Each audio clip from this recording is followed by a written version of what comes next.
ਵਾਹਿਗੁਰੂ ਜੀ ਕਾ ਖਾਲਸਾ ਵਾਹਿਗੁਰੂ ਜੀ ਵਾਹਿਗੁਰੂ ਕੀ ਜੀ ਫਤਿਹ।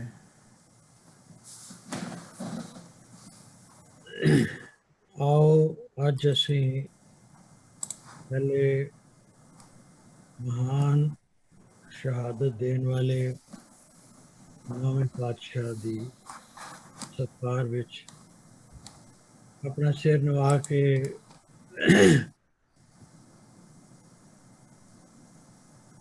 ਕਿੱਥੇ ਬੁਲਾਈਏ। ਵਾਹਿਗੁਰੂ ਜੀ ਕਾ ਖਾਲਸਾ ਵਾਹਿਗੁਰੂ ਵਾਹਿਗੁਰੂ ਜੀ ਕੀ ਜੀ ਫਤਿਹ। ਕੀ ਫਤਿਹ।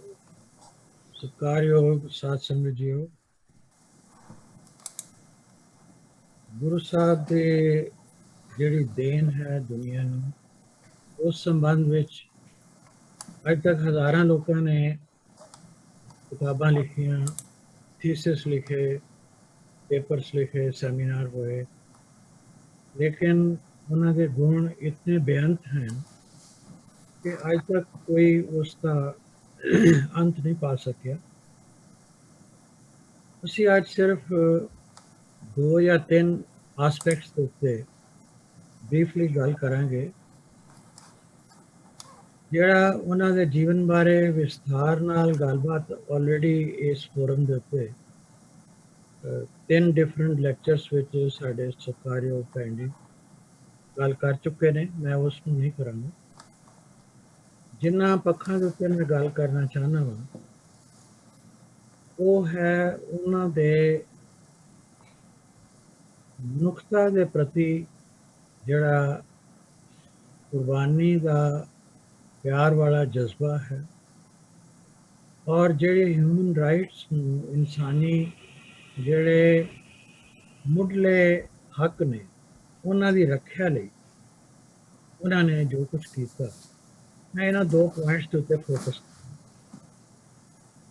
ਔਰ ਇਸ ਵਿੱਚ ਮੈਂ ਆਪ ਜੀ ਨੂੰ ਇਹਨਾਂ ਸਲਾਈਡਸ ਦੀ ਹੈਲਪ ਦੇ ਨਾਲ ਕੁਝ ਚੀਜ਼ਾਂ ਦਿਖਾਵਾਂਗਾ।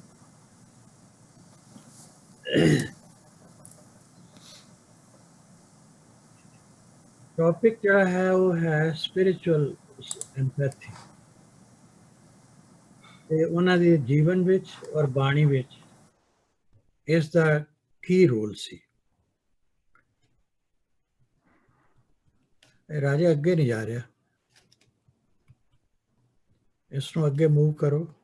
ਔਰ ਤੇ ਬੱਚਿਆਂ ਦੇ ਐਂਗਲ ਤੋਂ ਮੈਂ ਇਹ ਗੱਲ ਥੋੜੀ ਜਿਹੀ ਐਕਸਪਲੇਨ ਕਰਨਾ ਚਾਹੁੰਦਾ। ਆਮ ਤੌਰ ਤੇ ਅਸੀਂ ਇੱਕ ਵਰਡ ਯੂਜ਼ ਕਰਦੇ ਹਾਂ ਪੰਜਾਬੀ ਅੰਦਰ, ਸਿੰਪਥੀ। ਸਿੰਪਥੀ ਉਹ ਚੀਜ਼ ਹੈ ਜਿਸ ਵਿੱਚ ਕਿ ਸਾਡੀ ਕੋਈ ਜ਼ਿਆਦਾ ਇਨਵੋਲਵਮੈਂਟ ਨਹੀਂ ਹੁੰਦੀ। ਸਾਨੂੰ ਪਤਾ ਲੱਗਦਾ ਹੈ ਕਿ ਕਿਸੇ ਦੇਸ਼ ਦੇ ਵਿੱਚ ਇੰਨੇ ਲੋਕ ਬਿਮਾਰੀ ਕਰਕੇ ਜਾਂ ਐਕਸੀਡੈਂਟ ਕਰਕੇ ਜਾਂ ਕਿਸੇ ਵਜ੍ਹਾ ਕਰਕੇ ਪ੍ਰਭਾਵਿਤ ਹੋ ਗਏ, ਸਾਨੂੰ ਉਹਨਾਂ ਨਾਲ ਹਮਦਰਦੀ ਹੁੰਦੀ ਹੈ, ਪਰ ਅਸੀਂ ਕਿਸੇ ਤਰ੍ਹਾਂ ਉਸ ਵਿੱਚ ਇਨਵੋਲਵ ਨਹੀਂ ਹੁੰਦੇ। ਅਸੀਂ ਉਹਨਾਂ ਨੂੰ ਜਾਣਦੇ ਵੀ ਨਹੀਂ, ਪਰ ਹਾਂ ਇਹ ਜੋ ਦੁੱਖ ਜ਼ਰੂਰ ਹੁੰਦਾ ਕਿ ਕਿਉਂ ਇਸ ਤਰ੍ਹਾਂ ਹੋ। That is sympathy. ਇੱਕ ਹੋਰ ਵਰਡ ਹੈ ਜਿਹੜਾ ਤੁਸੀਂ ਦੇਖਿਆ ਹੋਏਗਾ, ਆਮ ਅਸੀਂ ਵਰਤੋਂ 'ਚ ਲਿਆਉਂਦੇ, ਸੰਵੇਦਨਾ। ਇਹ ਹੈ ਐਮਪੈਥੀ। ਐਮਪੈਥੀ ਦਾ ਮਤਲਬ ਹੈ ਕਿ ਉਸ ਦੇ ਵਿੱਚ ਅਸੀਂ ਪਰਸਨਲੀ ਇਨਵੋਲਵ ਹੋ, ਔਰ ਦੂਸਰੇ ਦਾ ਜਿਹੜਾ ਦੁੱਖ ਹੈ ਉਸ ਨੂੰ ਅਸੀਂ ਆਪਣੇ ਹਿਰਦੇ ਦੇ ਵਿੱਚ ਮਹਿਸੂਸ ਕਰਨ ਲੱਗਦੇ। We feel the pain of others in our own heart, as if ਕਿ ਉਹ ਸਾਡੇ ਨਾਲ ਇਹ ਗੱਲ ਹੋਈ ਹੈ। ਸਾਡੇ ਲਈ ਉਹ ਕੋਈ ਸਟੈਟਿਸਟਿਕਸ ਨਹੀਂ ਹੈ ਕਿ ਇੰਨੇ ਨੰਬਰ ਇਫੈਕਟ ਹੋ ਗਏ। ਸਾਡੇ ਲਈ ਉਹ ਇੱਕ ਪਰਸਨਲ ਇਨਵੋਲਵਮੈਂਟ ਹੈ। ਹੁਣ ਇਸ ਦੇ ਕਈ ਤਰ੍ਹਾਂ ਦੇ ਰੁਸਤੇ ਨੇ। ਕੋਗਨੀਟਿਵ ਹੁੰਦਾ ਹੈ ਜਦੋਂ ਅਸੀਂ ਜਜਮੈਂਟ ਪਾਸ ਕਰਦੇ ਹਾਂ।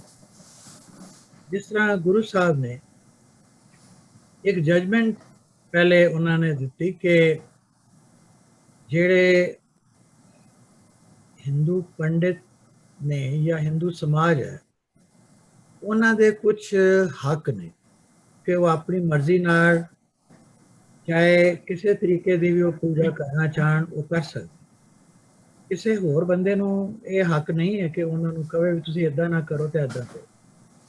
That is a cognitive aspect, ਉਸ ਦਾ ਇੱਕ ਜਜਮੈਂਟਲ ਪਾਰਟ। ਜਜਮੈਂਟ ਉਹਨਾਂ ਨੇ ਦਿੱਤੀ, ਜਿਹੜੀ ਜਜਮੈਂਟ ਕਿ ਉਸ ਟਾਈਮ ਦੇ ਉੱਤੇ ਕੋਈ ਹੋਰ ਸ਼ਖਸ ਦੇਣ ਦੀ ਹਿੰਮਤ ਨਹੀਂ ਸੀ ਰੱਖਦਾ। दूसरा है उसका इमोशनल पक्ष। इमोशनल वो है जिस ਵਿੱਚ ਸਾਡੀਆਂ ਭਾਵਨਾਵਾਂ, ਸਾਡੀਆਂ ਇਮੋਸ਼ਨਸ ਇਨਵੋਲਵਡ ਹੁੰਦੀਆਂ ਨੇ। ਕੋਈ ਬੰਦਾ ਇਹ ਪੁੱਛੇ ਕਿ ਬਈ ਅਗਰ ਉਹ ਹਿੰਦੂ ਸਨ ਜਾਂ ਪੰਡਿਤ ਸਨ ਜਿਨ੍ਹਾਂ ਦੇ ਧਰਮ ਦੇ ਮੁਤਾਬਕ ਗੁਰੂ ਸਾਹਿਬ ਆਪਣਾ ਜੀਵਨ ਨਹੀਂ ਸੀ ਬਿਤਾ ਰਹੇ, ਤਾਂ ਫਿਰ ਉਹਦੇ ਵਿੱਚ ਗੁਰੂ ਸਾਹਿਬ ਦੀ ਇਮੋਸ਼ਨਲ ਇਨਵੋਲਵਮੈਂਟ ਕਿਸ ਤਰ੍ਹਾਂ ਹੋ ਗਈ? ਇਮੋਸ਼ਨਲ ਇਨਵੋਲਵਮੈਂਟ ਇਸ ਤਰ੍ਹਾਂ ਹੋ ਗਈ ਕਿ ਉਹ ਕਿਸੇ ਨੂੰ ਹਿੰਦੂ ਜਾਂ ਸਿੱਖ ਜਾਂ ਮੁਸਲਮਾਨ ਦੇ ਤੌਰ ਤੇ ਨਹੀਂ ਸੀ ਦੇਖਦੇ, ਉਹ ਹਰ ਇੱਕ ਵਿਅਕਤੀ ਨੂੰ ਇੱਕ ਇਨਸਾਨ ਦੀ ਤਰ੍ਹਾਂ ਦੇਖਦੇ ਸੀ। ਔਰ ਇਨਸਾਨੀਅਤ ਦੇ ਲਈ, ਹਿਊਮੈਨਿਟੀ ਦੇ ਲਈ ਜਿਹੜੀ ਉਹਨਾਂ ਦੇ ਮਨ ਵਿੱਚ ਗੁੱਡਵਿਲ ਸੀ, ਸੰਵੇਦਨਾ ਸੀ, ਦਰਦ ਸੀ, ਔਰ ਉਹਨਾਂ ਨਾਲ ਹੋਈ ਬੇਇਨਸਾਫੀ ਦੇ ਪ੍ਰਤੀ ਜਿਹੜੀ ਉਹਨਾਂ ਦੇ ਮਨ ਵਿੱਚ ਇੱਕ ਰਿਵੋਲਟ ਸੀ, ਉਸ ਕਰਕੇ ਉਹ ਸਾਰੀ ਇਨਸਾਨੀਅਤ ਨੂੰ, ਹਿਊਮੈਨਿਟੀ ਨੂੰ ਆਪਣਾ ਸਮਝਦੇ ਸੀ। ਆਪਣਾ ਸਮਝਣ ਕਰਕੇ, ਇਸ ਕਰਕੇ ਉਹਨਾਂ ਦੇ ਦਰਦ ਦੇ ਵਿੱਚ ਇਮੋਸ਼ਨਲੀ ਇਨਵੋਲਵਡ ਸਨ। ਇੱਕ ਤੀਸਰਾ ਐਸਪੈਕਟ ਹੈ ਐਮਪੈਥੀ ਦਾ, ਉਹ ਹੈ ਕੰਪੈਸ਼ਨ, ਕਿਸੇ ਲਈ ਦਇਆ ਹੋਣਾ। ਦਇਆ ਅਸੀਂ ਕਿਸੇ ਤੇ ਕਰ ਸਕਦੇ ਹਾਂ, ਜ਼ਰੂਰੀ ਨਹੀਂ ਕਿ ਅਸੀਂ ਉਹਦੇ ਦੁੱਖ ਬਾਰੇ ਕੋਈ ਜਜਮੈਂਟ ਪਾਸ ਕਰੀਏ, ਜ਼ਰੂਰੀ ਨਹੀਂ ਕਿ ਅਸੀਂ ਉਹਦੇ ਨਾਲ ਰਿਲੇਟਡ ਹੋਈਏ, ਕੋਈ ਰਿਸ਼ਤਾ ਹੋਵੇ ਸਾਡਾ ਉਹਦੇ ਨਾਲ। ਦਇਆ ਇਸ ਕਰਕੇ ਕਿ ਦਇਆ ਆ ਜਾਂਦੀ ਹੈ ਜਦ ਕਿਸੇ ਦੀ ਤਕਲੀਫ ਅਸੀਂ ਦੇਖਦੇ ਹਾਂ, ਔਰ ਅਗਰ ਅਸੀਂ ਸੈਂਸਿਟਿਵ ਹਾਂ ਤਾਂ ਸਾਨੂੰ ਜ਼ਰੂਰ ਉਸ ਤੇ ਦਇਆ ਆਏਗੀ। ਗੁਰੂ ਸਾਹਿਬ ਨੇ ਜਜਮੈਂਟ ਵੀ ਦਿੱਤੀ ਕਿ ਇਹ ਜੋ ਕੁਝ ਹੋ ਰਿਹਾ ਹੈ ਗਲਤ ਹੈ। ਇਮੋਸ਼ਨਲੀ ਵੀ ਇਨਵੋਲਵ ਹੋ ਗਏ ਕਿਉਂਕਿ ਉਹ ਪੂਰੀ ਇਨਸਾਨੀਅਤ, ਮਨੁੱਖਤਾ ਦੇ ਲਈ ਪਿਆਰ, ਹਮਦਰਦੀ, ਦਰਦ ਰੱਖਦੇ ਸਨ ਦਿਲ ਵਿੱਚ, ਔਰ ਹਰ ਇੱਕ ਦੇ ਲਈ ਉਹਨਾਂ ਦੇ ਮਨ 'ਚ ਦਇਆ ਵੀ ਸੀ, ਕਿਉਂਕਿ ਦਇਆ ਤੋਂ ਬਗੈਰ ਧਰਮ ਨਹੀਂ ਹੋ ਸਕਦਾ। ਦੁਨੀਆ ਦੇ ਵਿੱਚ ਕੋਈ ਵੀ ਐਸਾ ਧਰਮ ਨਹੀਂ ਪ੍ਰਫੁੱਲਿਤ ਹੋ ਸਕਦਾ ਜਿਸ ਦੇ ਵਿੱਚ ਦਇਆ ਨਹੀਂ ਹੈ। ਇਹ ਤਿੰਨ ਗੱਲਾਂ ਸਨ ਜਿਨ੍ਹਾਂ ਨੂੰ ਅਸੀਂ ਆਮ ਤੌਰ ਉੱਤੇ ਸੰਵੇਦਨਾ ਦੇ ਨਾਲ, ਸੰਵੇਦਨਾ ਮੈਨੇ ਦੂਸਰੇ ਦੀ ਵੇਦਨਾ ਯਾਨੀ ਦਰਦ, ਸਮ ਮੈਨੇ ਬਰਾਬਰ, ਜਿੰਨੀ ਤਕਲੀਫ ਉਸ ਬੰਦੇ ਨੂੰ ਹੋ ਰਹੀ ਹੈ ਅਗਰ ਉਨੀ ਮੈਨੂੰ ਹੀ ਹੈ ਹੋ ਰਹੀ ਦੇਖ ਕੇ ਉਸ ਨੂੰ, ਤਾਂ ਫਿਰ ਮੈਂ ਇਸ ਨੂੰ ਸੰਵੇਦਨਾ ਕਹਾਂਗਾ। ਅਗਰ ਮੈਨੂੰ ਮੁਸ਼ਕਲ ਹੈ ਤਾਂ ਮੇਰੀ ਤਕਲੀਫ ਨੂੰ ਦੇਖ ਕੇ ਅਗਰ ਤੁਹਾਡੇ ਮਨ 'ਚ ਵੀ ਦਰਦ ਪੈਦਾ ਹੋ ਰਿਹਾ, ਇਹ ਸੰਵੇਦਨਾ ਹੈ। ਔਰ ਇਹ ਉਸ ਦੇ ਤਿੰਨ ਪੱਖ ਸਨ ਜਿਨ੍ਹਾਂ ਪੱਖਾਂ ਕਰਕੇ ਗੁਰੂ ਸਾਹਿਬ, ਜਿਹੜੇ ਕਸ਼ਮੀਰੀ ਪੰਡਿਤ ਉਹਨਾਂ ਦੇ ਪਾਸ ਆਏ, ਉਹਨਾਂ ਦੀ ਤਕਲੀਫ ਸੁਣ ਕੇ, ਉਹਨਾਂ ਦਾ ਦਰਦ ਸੁਣ ਕੇ ਉਸ ਵਿੱਚ ਖੁਦ ਇਨਵੋਲਵ ਹੋ ਗਏ। ਵਰਨਾ ਅਗਰ ਕੋਈ ਹੋਰ ਬੰਦਾ ਹੁੰਦਾ, ਸਧਾਰਨ ਸੰਤ ਮਹਾਤਮਾ ਵੀ ਭਾਵੇਂ ਹੁੰਦਾ, ਉਹ ਵੀ ਕਹਿੰਦਾ ਕਿ ਭਾਈ ਇਹ ਤੁਹਾਡਾ ਆਪਣਾ ਪਰਸਨਲ ਮਾਮਲਾ ਹੈ, ਮੈਂ ਇਸ ਵਿੱਚ ਕੀ ਕਰ ਸਕਦੇ ਹਾਂ, ਤੁਸੀਂ ਜਾ ਕੇ ਨਜਿੱਠੋ ਇਸ ਨੂੰ, ਇਹ ਤੁਹਾਡਾ ਕੰਮ ਹੈ, ਇਟ ਇਜ਼ ਯੋਰ ਬੇਬੀ। ਲੇਕਿਨ ਗੁਰੂ ਸਾਹਿਬ ਨੇ ਇਸ ਤਰ੍ਹਾਂ ਨਹੀਂ ਕੀਤਾ। ਔਰ ਇੱਕ ਜਿਹੜਾ ਇਹਨਾਂ ਤਿੰਨਾਂ ਚੀਜ਼ਾਂ ਤੋਂ ਉੱਪਰਲਾ ਪੱਖ ਹੈ ਉਹ ਇਹ ਹੈ ਕਿ ਉਹ ਇਨਵੋਲਵ ਕੋਈ ਦੁਨਿਆਵੀ ਕਿਸੇ ਗੇਨ ਕਰਕੇ ਵਾਸਤੇ ਨਹੀਂ ਹੋਏ, ਉਹ ਇੱਕ ਸਪਿਰਿਚੁਅਲ ਐਂਗਲ ਤੋਂ ਇਨਵੋਲਵ ਹੋਏ ਨੇ। ਉਹਨਾਂ ਦੀ ਜਿਹੜੀ ਐਮਪੈਥੀ ਸੀ, ਜਿਹੜੀ ਗੁੱਡਵਿਲ ਸੀ, ਸੰਵੇਦਨਾ ਸੀ, ਉਹ ਇੱਕ ਸਪਿਰਿਚੁਅਲ ਲੈਵਲ ਤੇ ਸੀ। ਔਰ ਅਸੀਂ ਅੱਜ ਉਸ ਸਪਿਰਿਚੁਅਲ ਲੈਵਲ ਦੀ ਗੱਲ ਕਰਾਂਗੇ ਜਿਸ ਵਿੱਚ ਕਿ ਉਹਨਾਂ ਨੇ ਉਹਨਾਂ ਪੰਡਿਤਸ ਨੂੰ, ਜਿਹੜੇ ਉਹਨਾਂ ਦੇ ਪਾਸ ਆਏ, ਉਹਨਾਂ ਨੂੰ ਐਟਿਊਨ ਕੀਤਾ ਉਸ ਪਰਮਾਤਮਾ ਦੇ ਨਾਲ, ਉਸ ਯੂਨੀਵਰਸਲ ਪਾਵਰ ਦੇ ਨਾਲ, ਜਿਸ ਦਾ ਕਿ ਅਸੀਂ ਸਾਰੇ ਇੱਕ ਇੰਟੀਗਰਲ ਇੱਕ ਹਿੱਸਾ ਵਾ। ਮੈਂ ਇਸ ਨੂੰ ਆਪਣੇ ਗੱਲਬਾਤ ਨੂੰ ਫੋਕਸ ਇਹਨਾਂ 6 ਪੁਆਇੰਟਸ ਤੇ ਕੀਤਾ। ਪਹਿਲੀ ਗੱਲ, ਗੁਰੂ ਸਾਹਿਬ ਦੀ ਜਿਹੜੀ ਸ਼ਹੀਦੀ ਸੀ ਉਹ 1675 ਵਿੱਚ ਹੋਈ ਹੈ, ਔਰ ਜਿੱਦਾਂ ਕਿ ਮੈਂ ਹੁਣੇ ਕਿਹਾ, ਉਹਨਾਂ ਦਾ ਕੋਈ ਉਸ ਵਿੱਚ ਪਰਸਨਲ ਕੋਈ ਗੇਨ ਨਹੀਂ ਸੀ, ਔਰ ਉਹ protection of the human rights ਵਾਸਤੇ ਸੀ, ਜਿਸ ਦਾ ਕਿ ਉਸ ਵਕਤ ਅਜੇ ਦੁਨੀਆ ਦੇ ਵਿੱਚ ਲੋਕਾਂ ਦੇ ਵਿੱਚ ਕੋਈ ਕਨਸੈਪਟ ਹੀ ਨਹੀਂ ਸੀ। ਸਭ ਤੋਂ ਪਹਿਲੀ ਵਾਰੀ ਕਨਸੈਪਟ ਆਫ ਹਿਊਮਨ ਰਾਈਟਸ ਜਿਹੜੀ ਹੈ वो इमर्ज हुई, ये मेरा दूसरा पॉइंट है,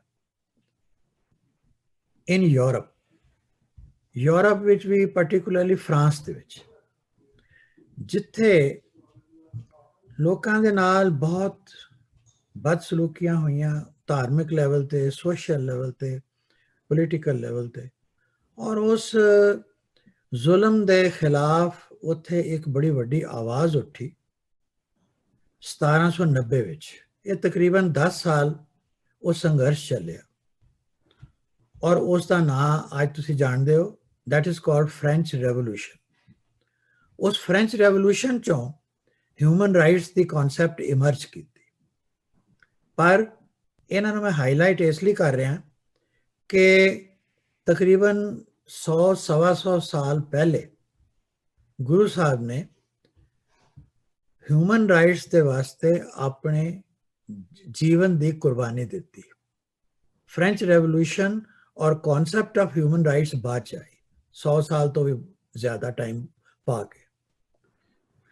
तीसरा पॉइंट जो मैं डिस्कस करना चाहना वो ये है कि फ्रेंच रेवोल्यूशन तो भी तकरीबन 150 साल बाद, जिस वेले दुनिया ते 2 वड्डियां जंगां लग चुकियां सन, लखां इंसान बेमतलब मारे जा चुके सन, उस वक्त यूनाइटेड नेशंस ने एक 30 यानी नुकाती या कहो 30 पॉइंट एक ह्यूमन राइट्स का चार्टर तैयार किया।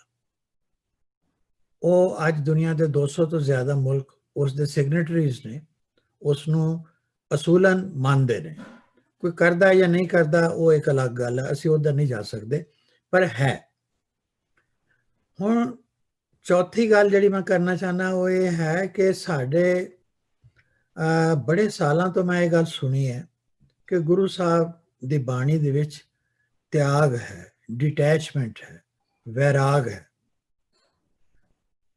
कई बारी कई स्टेजेस तो मैं इदां दी भी गल सुनी कि कई लोग इसनूं इदां भी कहंदे ने कि जी शायद ये एक नेगेटिव आइडिया है। मैं इस नाल सहमत नहीं, और मैं आज साबित करांगा कि इस डिटैचमेंट का की मतलब है। अगला पॉइंट जिहड़ा मेरे माइंड च है इस डिस्कशन दे अंडर वो ये है कि डिटैचमेंट जिहड़ी है वो पैसिमिस्टिक नहीं है, it is an optimistic detachment. And how it's an optimistic detachment, ये मैं तुहानूं I will try to prove that. And lastly मैं ये गल ते जिक्र करना चाहांगा कि जिस एम्पैथी की मैं शुरू च गल की है वो एम्पैथी क्यों ज़रूरी है। अगर साढ़े अंदर किसी का दर्द महसूस करने की कैपेबिलिटी नहीं है तो फिर असी डिटैच नहीं हो सकते, और अगर डिटैच नहीं हो सकते तो असी कुछ भी लाइफ विच वर्थवाइल गेन नहीं कर सकते। इस स्लाइड च मैं पहला पॉइंट लिया कि गुरु साहब की जिहड़ी शहादत सी वो जिवें मैं हुणे कहा वो किसी वैल्थ गेन करन लई, कोई टैरेटरी दे उत्ते कब्जा करन लई, ਜਾਂ ਕਿਸੇ ਹੋਰ कोई पोलिटिकल या सोशल स्टेटस ਲਈ ਕਿਸੇ पर्सनल गेन वास्ते नहीं सी। That was for the protection of human rights. पर ये गल जिहड़ी है ये गुरु तेग बहादुर साहब तो पहले गुरु अर्जन देव जी महाराज ने भी इसे लाइन दे उत्ते ही, इसे विचारधारा के अनुसार ही उन्होंने शहादत दी सी, क्योंकि उस वक्त सिखां नूं अपना धर्म फॉलो करन दी इजाजत जहांगीर वालों नहीं सी। जहांगीर ने जिस तरह मैं एक पहले लेक्चर च एक गल कही सी जदों असी बंदी छोड़ दिवस मनाया सी कि गुरु हरगोबिंद साहब दे समय विच जहांगीर ने यह कहा सी कि तुसी तलवार नहीं रख सकते, घोड़सवारी नहीं कर सकते, तखत ते नहीं बैठ सकते। ਇਹੋ ਜਿਹੇ ਜਿਹੜੇ ਡੀਮੀਨਿੰਗ ਜਾਂ ਡੀਗ੍ਰੇਡਿੰਗ ਆਰਡਰ ਸਨ ਉਹ ਉਸਨੇ ਪਾਸ ਕੀਤੇ ਤਾਂ ਕਿ ਸਿੱਖਾਂ ਵਰਗੀ ਬਹਾਦਰ ਕੌਮ ਕੋਈ ਨਵੀਂ ਕ੍ਰੀਏਟ ਨਾ ਹੋ ਜਾਵੇ ਔਰ ਲੋਕ ਉਹਦੇ ਸਾਹਮਣੇ ਹਮੇਸ਼ਾ ਸਿਰ ਝੁਕਾ ਕੇ ਚੱਲਣ। ਗੁਰੂ ਹਰਗੋਬਿੰਦ ਸਾਹਿਬ ਨੇ और गुरु अर्जन देव जी महाराज ने मिल के उस वक्त अकाल तखत की सिरजना की। गुरु साहब ने 2 तलवारां पहनिया, तखत ते भी बैठे और उन्होंने कहा कि ये साढ़े बेसिक राइट्स ने, इन्हां राइट्स नूं कोई बंदा एब्रोगेट नहीं कर सकता, कोई इन्हां नूं स्क्रैच नहीं कर सकता, और असी किसी का बुरा नहीं करते, लेकिन असी अपनी जिहड़ी होंद है, अपनी एग्जिस्टेंस है, उसनूं भी मिटा नहीं सकते। और अपनी राइट्स पिछे गुरु अर्जन देव जी महाराज ने शहादत दी। उस तो बाद गुरु हरगोबिंद साहब जी की वारी जदों आई, वो गुरु गद्दी ते बैठे, उन्होंने सपुत्र सन गुरु अर्जन देव जी दे। उन्होंने ग्वालियर के किले विचों जिस वक्त बाहर आने की गल हुई, तो उन्होंने कहा कि मैं इकल्ला बाहर नहीं आवांगा। ये गल आप कर चुके हैं, पर मैं उसका एक पासिंग रैफरेंस दे रहा कि इस शहादत की हिस्टरी की है। हिस्टरी है कि उन्होंने कहा कि ਜਿਹੜੇ हिंदू प्रिंस ਤੁਸੀਂ ਉੱਥੇ अंदर बिना मतलब ਦੇ ਉਹਨਾਂ ਨੂੰ ਸ਼ੱਕ ਕਰਕੇ ਕਿ ਸ਼ਾयद ਇਹ ਰਿਵੋਲਟ ਨਾ ਕਰ ਜਾਣ ਜਹਾਂਗੀਰ ਦੇ ਖਿਲਾਫ, ਉਹਨਾਂ ਨੂੰ ਉੱਥੇ ਬੇਮਤਲਬ ਅੰਦਰ ਬੰਦ ਕੀਤਾ ਹੋਇਆ, ਉਹਨਾਂ ਨੂੰ ਕੱਢੋ, ਉਹਨਾਂ ਨੂੰ ਮੇਰੇ ਨਾਲ ਬਾਹਰ ਕੱਢੋ ਤਾਂ ਮੈਂ ਬਾਹਰ ਆਵਾਂਗਾ। ਕੋਈ ਹੋਰ ਆਦਮੀ ਹੁੰਦਾ ਉਹ ਕਹਿੰਦਾ ਜੀ ਕਿ ਮੇਰੀ ਛੁਟਕਾਰਾ ਹੋ ਗਿਆ, ਮੈਂ ਕੀ ਲੈਣਾ ਇਹਨਾਂ ਤੋਂ, ਇਹ ਅੰਦਰ ਬੈਠੇ ਬੈਠੇ ਰਹਿਣ। ਪਰ ਨਹੀਂ, ਇਹ ਗੱਲ ਗੁਰੂ ਹਰਗੋਬਿੰਦ ਸਾਹਿਬ ਨੇ ਹਿੰਦੂ ਜਿਹੜੇ ਉੱਥੇ ਪ੍ਰਿੰਸ ਸੀਗੇ ਉਹਨਾਂ ਦੇ ਫਰੀडम ਵਾਸਤੇ, ਉਹਨਾਂ ਦੇ ਬੇਸਿਕ ਹਿਊਮਨ ਰਾਈਟਸ ਵਾਸਤੇ ਇਹ ਗੱਲ ਉਹਨਾਂ ਨੇ ਸਟੈਂਡ ਲਿਆ ਕਿ ਉਹਨਾਂ ਨੂੰ ਵੀ ਨਾਲ ਫ੍ਰੀ ਕੀਤਾ ਜਾਏ। ਇਸ ਤਰ੍ਹਾਂ ਉਹ ਬੰਦੀ ਛੋੜ ਦਿਵਸ ਦੀ ਗੱਲ ਸ਼ੁਰੂ ਹੋਈ। ਸੋ ਮੇਰਾ ਕਹਿਣ ਦਾ ਮਤਲਬ ਇਹ ਹੈ ਕਿ ਗੁਰੂ ਤੇਗ ਬਹਾਦਰ ਸਾਹਿਬ ਤੋਂ ਪਹਿਲੇ ਉਹਨਾਂ ਦੇ ਪਿਤਾ ਜੀ ਗੁਰੂ ਹਰਗੋਬਿੰਦ ਸਾਹਿਬ, ਔਰ ਫਿਰ ਉਹਨਾਂ ਤੋਂ ਪਹਿਲੇ ਗੁਰੂ ਅਰਜਨ ਦੇਵ ਜੀ ਉਹਨਾਂ ਦੇ ਪਿਤਾ ਜੀ, ਇਹ ਇੱਕ ਟ੍ਰੈਡੀਸ਼ਨ ਰਹੀ ਹੈ ਸਿੱਖ ਧਰਮ ਵਿੱਚ ਕਿ ਆਪਣੇ ਔਰ ਦੂਸਰਿਆਂ ਦੇ ਜਿਹੜੇ ਬੇਸਿਕ ਹਿਊਮਨ ਰਾਈਟਸ ਨੇ ਉਹਨਾਂ ਦੇ ਲਈ फाइट ਕੀਤਾ ਜਾਏ, ਉਹਨਾਂ ਲਈ ਆਵਾਜ਼ ਉਠਾਈ ਜਾਏ, ਔਰ ਅਗਰ ਜ਼ਰੂਰਤ ਪਵੇ ਤਾਂ ਉਹਦੇ ਲਈ ਕੁਰਬਾਨੀ ਦਿੱਤੀ ਜਾਏ, ਸ਼ਹਾਦਤ ਦਿੱਤੀ ਜਾਏ। ਇਹ ਗੱਲ ਕਿਉਂ ਸੰਭਵ ਹੋਈ?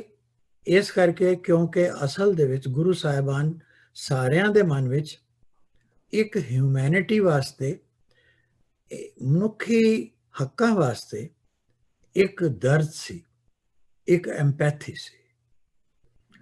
ਇਹ ਮੈਂ ਇਸ ਕਰਕੇ ਦਿਖਾ ਰਿਹਾ ਕਿ ਮੈਂ ਸ਼ੁਰੂ 'ਚ ਗੱਲ ਕਹੀ ਸੀ ਕਿ ਗੁਰੂ ਤੇਗ ਬਹਾਦਰ ਸਾਹਿਬ ਨੇ ਜਿਹੜੇ ਪੰਡਿਤ ਉਹਨਾਂ ਦੇ ਕੋਲ ਆਏ ਸਨ ਕਿਰਪਾ ਰਾਮ ਦੇ ਨਾਲ, ਉਹਨਾਂ ਨੂੰ ਇਹ ਕਿਹਾ ਕਿ ਤੁਸੀਂ ਔਰੰਗਜ਼ੇਬ ਨੂੰ ਇਹ ਗੱਲ ਕਹਿ ਦਿਓ ਕਿ ਜੇ ਤੂੰ ਗੁਰੂ ਤੇਗ ਬਹਾਦਰ ਸਾਹਿਬ ਨੂੰ ਇਸਲਾਮ ਕਬੂਲ ਕਰਨ ਲਈ ਮਨਾ ਸਕਦਾ ਹੈ ਜਾਂ ਮਜਬੂਰ ਕਰ ਸਕਦਾ ਹੈ, ਤਾਂ ਫਿਰ ਸਾਰੇ ਪੰਡਿਤ ਵੀ ਅਸੀਂ ਇਸਲਾਮ ਕਬੂਲ ਕਰ ਲਾਂਗੇ।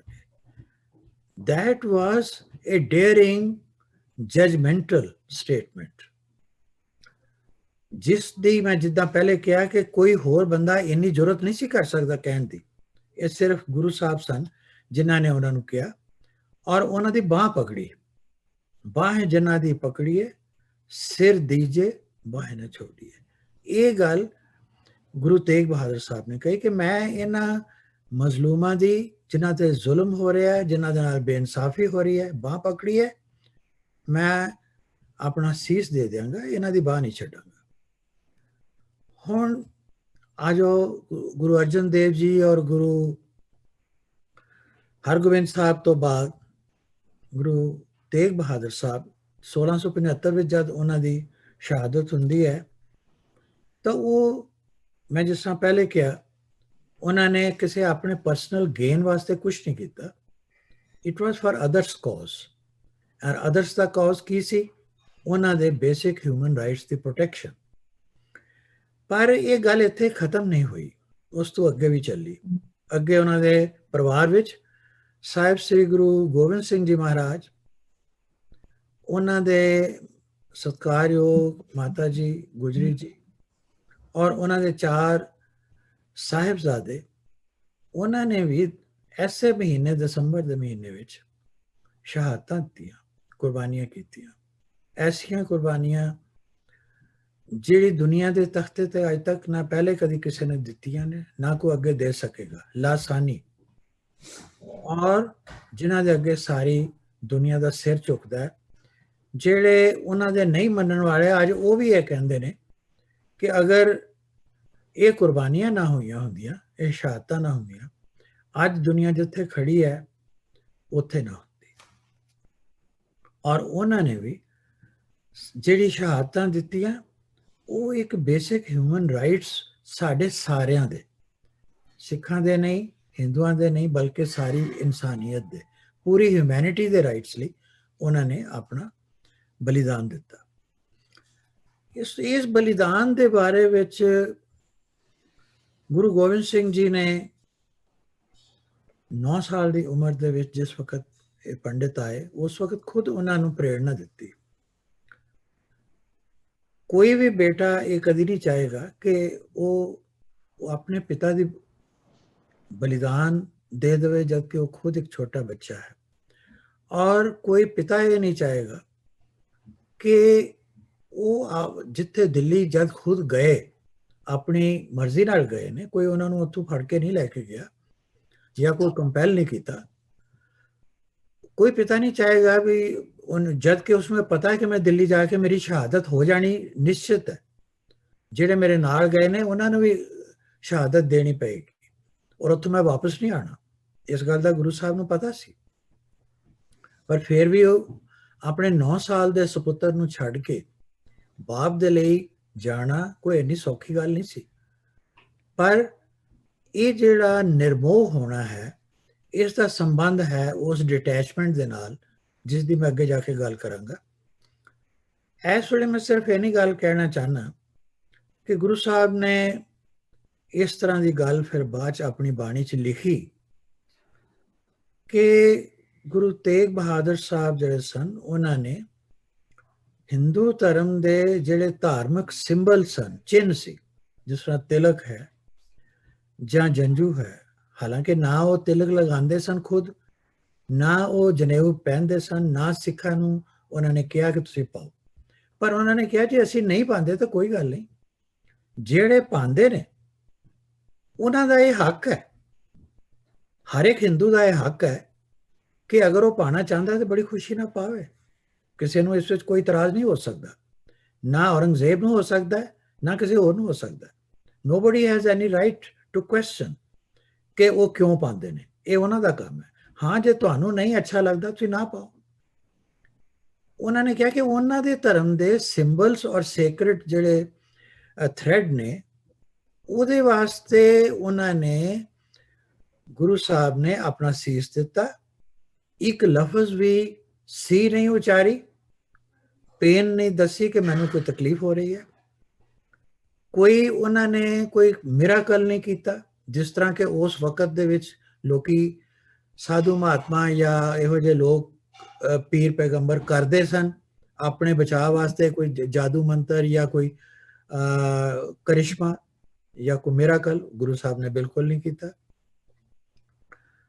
ਔਰ ਉਹਨਾਂ ਨੇ ਦੁਨੀਆ ਦੇ ਉੱਤੇ ਇਨਟੋਲਰੈਂਸ ਜਿਹੜੀ ਹੈ ਉਹਦੇ ਖਿਲਾਫ ਜਿਹੜੀ ਜੰਗ ਹੈ, ਉਸ ਦੀ ਜਿਹੜੀ ਬਿਲਕੁਲ ਪੀਕ ਹੈ, ਉੱਥੇ ਤੱਕ ਜਾ ਕੇ ਉਹਨਾਂ ਨੇ ਉਸ ਨੂੰ ਰੈਜ਼ਿਸਟ ਕਰਕੇ ਦਿਖਾਇਆ ਕਿ ਇਹਦਾ ਮੁਕਾਬਲਾ ਕਿਸ ਤਰ੍ਹਾਂ ਕਰੀਦਾ ਹੈ। ਅਗਰ ਜ਼ਰੂਰਤ ਪਏ ਤਾਂ ਸਿਰਫ ਜਜਮੈਂਟਲ ਨਹੀਂ ਹੋਣਾ, ਇਮੋਸ਼ਨਲ ਨਹੀਂ ਹੋਣਾ, ਪੈਸ਼ਨੇਟ ਨਹੀਂ ਹੋਣਾ, ਸਿਰਫ ਦਇਆ ਨਹੀਂ ਦਿਖਾਣੀ, ਬਲਕਿ ਆਪਣੀ ਜਾਨ ਵੀ ਕੁਰਬਾਨ ਕਰਨ ਦਾ ਜਿਹੜਾ ਜਜ਼ਬਾ ਸੀ, ਇਹ ਦੁਨੀਆ ਦੇ ਉੱਤੇ ਸਭ ਤੋਂ ਪਹਿਲੀ ਵਾਰੀ ਉਹਨਾਂ ਨੇ ਦਿਖਾਇਆ। ਔਰ ਗੁਰੂ ਗੋਬਿੰਦ ਸਿੰਘ ਜੀ ਮਹਾਰਾਜ ਫਰਮਾ ਰਹੇ ਨੇ ਕਿ ਇੱਕ ਨੋਬਲ ਐਕਟ ਸੀ ਜਿਸ ਤਰ੍ਹਾਂ ਦਾ ਕਿਸੇ ਨੇ ਨਹੀਂ ਕੀਤਾ। No one ever performed a noble act of that level। ਜਿਸ ਵਕਤ ਉਹ ਗਏ ਸਾਰੇ ਸੰਸਾਰ ਦੇ ਉੱਤੇ ਹਾਹਾਕਾਰ ਮਚੀ, ਕਾਰ ਹੋਈ, ਪਰ ਪਰਮਾਤਮਾ ਦੇ ਘਰ ਵਿੱਚ ਉਹਨਾਂ ਦੀ ਜੈ ਜੈਕਾਰ ਹੋਈ। ਜੈ ਜੈਕਾਰ ਇੱਕ ਵਿਕਟੋਰੀਅਸ, ਜਿਸ ਤਰ੍ਹਾਂ ਕੋਈ ਜੰਗ ਜਿੱਤ ਕੇ ਆਉਂਦਾ ਤੇ ਉਹਦੀ ਵਿਕਟਰੀ ਹੁੰਦੀ ਹੈ, ਉਹ ਵਿਕਟਰੀ ਦਾ ਨਾਦ ਜਿਹੜਾ ਸੀ ਗੁਰੂ ਦੇ ਜਾਣ ਤੋਂ ਬਾਅਦ ਪਰਮਾਤਮਾ ਦੇ ਘਰ 'ਚ ਹੋਇਆ। ਤਿਲਕ ਜੰਜੂ ਰਾਖਾ ਪ੍ਰਭ ਤਾਕਾ, ਇਹ ਉਹਨਾਂ ਦੀ ਰੱਖਿਆ ਵਾਸਤੇ। ਕੀਨੋ ਬੜੋ ਕਲੂ ਮੇ ਸਾਕਾ, ਇਸ ਕਲਯੁਗ ਵਿੱਚ ਉਹਨਾਂ ਨੇ ਇੰਨਾ ਵੱਡਾ ਕਰਿਸ਼ਮਾ ਕਰ ਦਿੱਤਾ, ਅਨਥਿੰਕੇਬਲ। ਔਰ ਸਾਧੂਆਂ ਦੇ, ਅੱਛੇ ਲੋਕਾਂ ਦੇ ਹਿੱਤ ਵਿੱਚ ਉਹਨਾਂ ਨੇ ਆਪਣੀ ਕੁਰਬਾਨੀ ਦਿੱਤੀ, ਸਿਰ ਦੇ ਦਿੱਤਾ, ਪਰ ਕੋਈ ਸਾਈਨ ਆਫ ਪੇਨ ਨਹੀਂ ਦਿਖਾਇਆ। ਔਰ ਧਰਮ ਦੇ ਵਾਸਤੇ ਉਹਨਾਂ ਨੇ ਆਪਣੀ ਸ਼ਹਾਦਤ ਦਿੱਤੀ। ਇਹੀ ਗੱਲ ਅੱਗੇ ਉਹਨਾਂ ਨੇ ਕਹੀ, ਸੀਸ ਦਿਆ ਪਰ ਸਿਰ ਨਾ ਦਿਆ, ਆਪਣੇ ਅਸੂਲਾਂ ਨਾਲ ਕੰਪਰੋਮਾਈਜ਼ ਨਹੀਂ ਕੀਤਾ। ਔਰ ਕਿਸੇ ਕਿਸਮ ਦੀ ਕੋਈ ਮੈਲ ਪ੍ਰੈਕਟਿਸ, ਕੋਈ ਫਰਿਆਦ ਨਹੀਂ ਕੀਤੀ ਕਿ ਮੈਨੂੰ ਛੱਡ ਦਿਓ, ਕਿਸੇ ਦੇ ਅੱਗੇ ਝੁਕੇ ਨਹੀਂ। ਫਿਰ ਇਹੀ ਗੱਲ ਕਿ ਉਹਨਾਂ ਨੇ ਦਿੱਲੀ ਦੇ ਜਿਹੜਾ ਬਾਦਸ਼ਾਹ ਸੀ ਉਹਦੇ ਉੱਤੇ ਆਪਣੇ ਸਰੀਰ ਦਾ ਠੀਕਰਾ ਫੋੜ ਕੇ ਔਰੰਗਜ਼ੇਬ ਨੂੰ ਉਹਨਾਂ ਨੇ ਇੱਕ ਕਿਸਮ ਦੇ ਨਾਲ ਅਚੰਭੇ 'ਚ ਪਾਤਾ, ਚੈਲੰਜ ਕਰ ਦਿੱਤਾ ਕਿ ਮੈਂ ਉਹ ਕੰਮ ਦੁਨੀਆ ਤੇ ਕਰਕੇ ਚੱਲਿਆ ਜਿਹੜਾ ਨਾ ਕਿਸੇ ਨੇ ਕੀਤਾ, ਨਾ ਕੋਈ ਕਰ ਸਕੇਗਾ। ਹੁਣ ਦੂਸਰਾ ਪੁਆਇੰਟ ਆਉਂਦਾ ਹੈ ਕਿ ਹਿਊਮਨ ਰਾਈਟਸ ਜਿਹੜੇ ਨੇ, ਇਹਦੀ ਗੱਲ ਯੂਰਪ ਵਿੱਚ ਕਦੋਂ ਸ਼ੁਰੂ ਹੋਈ। ਜਿਸ ਤਰ੍ਹਾਂ ਮੈਂ ਪਹਿਲੇ ਵੀ ਕਿਹਾ, ਇਹ 1789 ਤੋਂ ਸ਼ੁਰੂ ਹੋ ਗਿਆ ਸੀ, ਪਰ 1790 ਤੋਂ ਐਕਚੁਅਲੀ ਇਹ ਰੈਵੋਲੂਸ਼ਨ ਦੀ ਆਵਾਜ਼ ਉੱਠੀ। ਔਰ ਇਸ ਦੇ ਵਿੱਚੋਂ 3 ਬੜੇ ਪ੍ਰੋਮੀਨੈਂਟ ਆਈਡੀਆਜ਼ ਇਮਰਜ ਹੋਏ। ਇਹ ਸੀ first declaration of the human rights in Europe, France ਵਿੱਚ, ਜਿਸ ਵਿੱਚ ਆਇਆ concept of liberty, equality and fraternity. ਤੁਸੀਂ ਦੇਖੋ ਕਿ ਇਹ ਜਿਹੜੀਆਂ ਕਨਸੈਪਟਸ ਨੇ, ਇਹ ਗੁਰੂ ਨਾਨਕ ਦੇਵ ਜੀ ਦੇ ਸਮੇਂ ਤੋਂ 1469 'ਚ ਉਹਨਾਂ ਦਾ ਪ੍ਰਕਾਸ਼ ਹੁੰਦਾ ਹੈ, ਔਰ 1539 ਤੱਕ ਇਹ ਕਨਸੈਪਟਸ ਫ੍ਰੈਂਚ ਰੈਵੋਲੂਸ਼ਨ ਤੋਂ 200 ਸਾਲ ਪਹਿਲੇ ਆ ਚੁੱਕੀਆਂ ਸੀ, ਗੁਰੂ ਸਾਹਿਬ ਦੇ ਚੁੱਕੇ ਸਨ। ਲੇਕਿਨ ਯੂਰਪ ਦੇ ਵਿੱਚ, ਜਿਸ ਨੂੰ ਲੋਕੀ ਕਹਿੰਦੇ ਨੇ ਕਿ ਜੀ ਫ੍ਰੈਂਚ ਰੈਵੋਲੂਸ਼ਨ ਨੇ ਦੁਨੀਆ ਦੀ ਸੋਚ ਬਦਲੀ ਹੈ, ਉਸ ਟਰਨਿੰਗ ਪੁਆਇੰਟ ਆਫ ਹਿਸਟਰੀ ਤੋਂ ਪਹਿਲੇ ਸਿੱਖ ਗੁਰੂ ਸਾਹਿਬਾਨ ਨੇ ਇਸ ਦਾ ਡੈਕਲੇਰੇਸ਼ਨ ਕਰ ਚੁੱਕੇ ਸੀ, ਔਰ ਸਿਰਫ ਜ਼ਬਾਨੀ ਨਹੀਂ ਕਰਕੇ ਦਿਖਾ ਚੁੱਕੇ ਸੀ। ਉਸ ਟਾਈਮ ਦੇ ਉੱਤੇ ਜਿਹੜੇ 2 ਖਾਸ ਨਾਮ ਹੈ ਇਸ ਵਿੱਚ ਇਨਕਲੂਡ ਕੀਤੇ ਨੇ, ਉਸ ਦੇ ਵਿੱਚ ਸਨ, ਲੋਕੀ ਅੱਜ ਵੋਲਟੇਅਰ ਦਾ ਨਾਮ ਲੈਂਦੇ ਨੇ। ਦੂਸਰਾ ਹੈ ਇੱਕ ਸਵਿਸ, ਉਹ ਫ੍ਰੈਂਚ ਵੀ ਸੀ, ਸਵਿਸ ਫ੍ਰੈਂਚ, ਰੂਸੋ, ਜੈਨੇਵਾ ਦਾ ਰਹਿਣ ਵਾਲਾ ਸੀ। ਇਹਨਾਂ ਨੇ ਨਾ ਬਰਾਬਰੀ ਜਿਹੜੀ ਹੈ, ਇਨਇਕੁਐਲਿਟੀ, ਉਸ ਦੇ ਖਿਲਾਫ ਆਵਾਜ਼ ਉਠਾਈ ਸੀ। ਰਿਲੀਜੀਅਸ ਇਨਟੋਲਰੈਂਸ, ਜਿਹੜੀ ਕਿਸੇ ਨੂੰ ਬਰਦਾਸ਼ਤ ਨਹੀਂ ਕਰਨਾ ਦੂਜੇ ਧਰਮਾਂ ਨੂੰ, ਉਹਦੇ ਖਿਲਾਫ ਆਵਾਜ਼ ਕੀਤੀ। ਔਰ ਜਿਹੜੇ ਬਾਦਸ਼ਾਹ ਔਰ ਜਿਹੜੇ ਪ੍ਰੀਸਟਲੀ ਕਲਾਸ ਸੀ, ਪੁਜਾਰੀ ਕਲਾਸ ਸੀ, ਉਹਨਾਂ ਯੂਰਪ ਦੇ ਜਿਹੜੇ ਸਨ, ਉਹਨਾਂ ਦੀ ਜਿਹੜੀ ਮਿਲੀ ਭੁਗਤ ਦੇ ਨਾਲ ਉਹ ਰਲ ਮਿਲ ਕੇ ਗਰੀਬ ਲੋਕਾਂ ਨੂੰ ਕਿਸ ਤਰ੍ਹਾਂ ਲੁੱਟਦੇ ਸਨ, ਉਹਨਾਂ ਨੂੰ ਲਤਾੜਦੇ ਸਨ, ਉਹਨਾਂ ਤੇ ਜ਼ੁਲਮ ਕਰਦੇ ਸਨ, ਉਸ ਦੇ ਖਿਲਾਫ ਇਹਨਾਂ 2 ਬੰਦਿਆਂ ਨੇ ਆਵਾਜ਼ ਉਠਾਈ। ਸੋ ਇਹ ਮੈਂ ਇੱਕ ਹਿਸਟੋਰੀਕਲ ਰੈਫਰੈਂਸ ਦੇ ਰਿਹਾ ਕਿ ਇਹਨਾਂ ਦੇ ਕਰਕੇ ਫ੍ਰੈਂਚ ਰੈਵੋਲੂਸ਼ਨ ਆਇਆ, ਜਿਸ ਵਿੱਚ ਦੁਨੀਆ 'ਚ ਸਭ ਤੋਂ ਪਹਿਲੇ ਲਿਬਰਟੀ, ਇਕੁਐਲਿਟੀ ਔਰ ਫਰੈਟਰਨਿਟੀ ਦਾ ਕਨਸੈਪਟ ਆਇਆ। ਪਰ ਨਾਲ ਦੀ ਨਾਲ ਮੈਂ at the caste of repetition ਇਹ ਕਹਿ ਰਿਹਾ ਕਿ 200 ਸਾਲ ਪਹਿਲੇ, 100 ਸਾਲ ਪਹਿਲੇ ਸਿੱਖ ਗੁਰੂ ਸਾਹਿਬਾਨ ਨੇ ਇਹ ਆਵਾਜ਼ ਏਸ਼ੀਆ ਦੇ ਵਿੱਚ ਉਠਾਈ ਸੀ। ਔਰ ਇਸ ਤੋਂ ਅੱਗੇ ਮੈਂ ਹੁਣ ਇਹ ਦੱਸਣਾ ਚਾਹਾਂਗਾ ਕਿ ਬੇਸ਼ੱਕ 1790 ਔਰ 1800 ਦੇ ਵਿਚਕਾਰ ਫ੍ਰੈਂਚ ਰੈਵੋਲੂਸ਼ਨ ਆਇਆ, ਔਰ ਵਾਲਟੇਅਰ, ਰੂਸੋ ਵਰਗਿਆਂ ਨੇ ਆਵਾਜ਼ ਉਠਾਈ, ਦੁਨੀਆ 'ਚ ਬਹੁਤ ਕੁਝ ਹੋਇਆ। ਫਿਰ ਵੀ 2 ਵਰਲਡ ਵਾਰਸ ਲੱਗੀਆਂ। 1914 ਤੋਂ 18 ਤੱਕ 4 ਸਾਲ ਇੱਕ ਜੰਗ ਚੱਲੀ, ਦੂਸਰੀ 1939 ਤੋਂ 45 ਤੱਕ ਚੱਲੀ। ਸਪਟੈਂਬਰ ਨੂੰ ਮੈਂ ਅੰਡਰਲਾਈਨ ਇਸ ਲਈ ਕਰ ਰਿਹਾ ਕਿਉਂਕਿ ਉਸ ਤੋਂ ਇਮੀਡੀਏਟਲੀ ਬਾਅਦ ਦੁਨੀਆ ਦੇ ਉੱਤੇ ਇੰਨਾ ਹਾਹਾਕਾਰ ਮਚਿਆ ਕਿ ਦੇਖੋ, ਅਸੀਂ ਆਪਣੀ ਈਗੋ ਪਿੱਛੇ ਲੱਖਾਂ ਇਨਸਾਨ ਜਿਹੜੇ ਨੇ ਉਹਨਾਂ ਦੀ ਜ਼ਿੰਦਗੀ ਬਰਬਾਦ ਕਰ ਦਿੱਤੀ, ਉਹਨਾਂ ਨੂੰ ਕਤਲੇਆਮ ਹੋਇਆ, ਬਰਬਾਦੀ ਹੋਈ, ਗਰੀਬੀ ਵਧੀ, ਬਿਮਾਰੀਆਂ ਵਧੀਆਂ ਇਹਨਾਂ ਜੰਗਾਂ ਕਰਕੇ।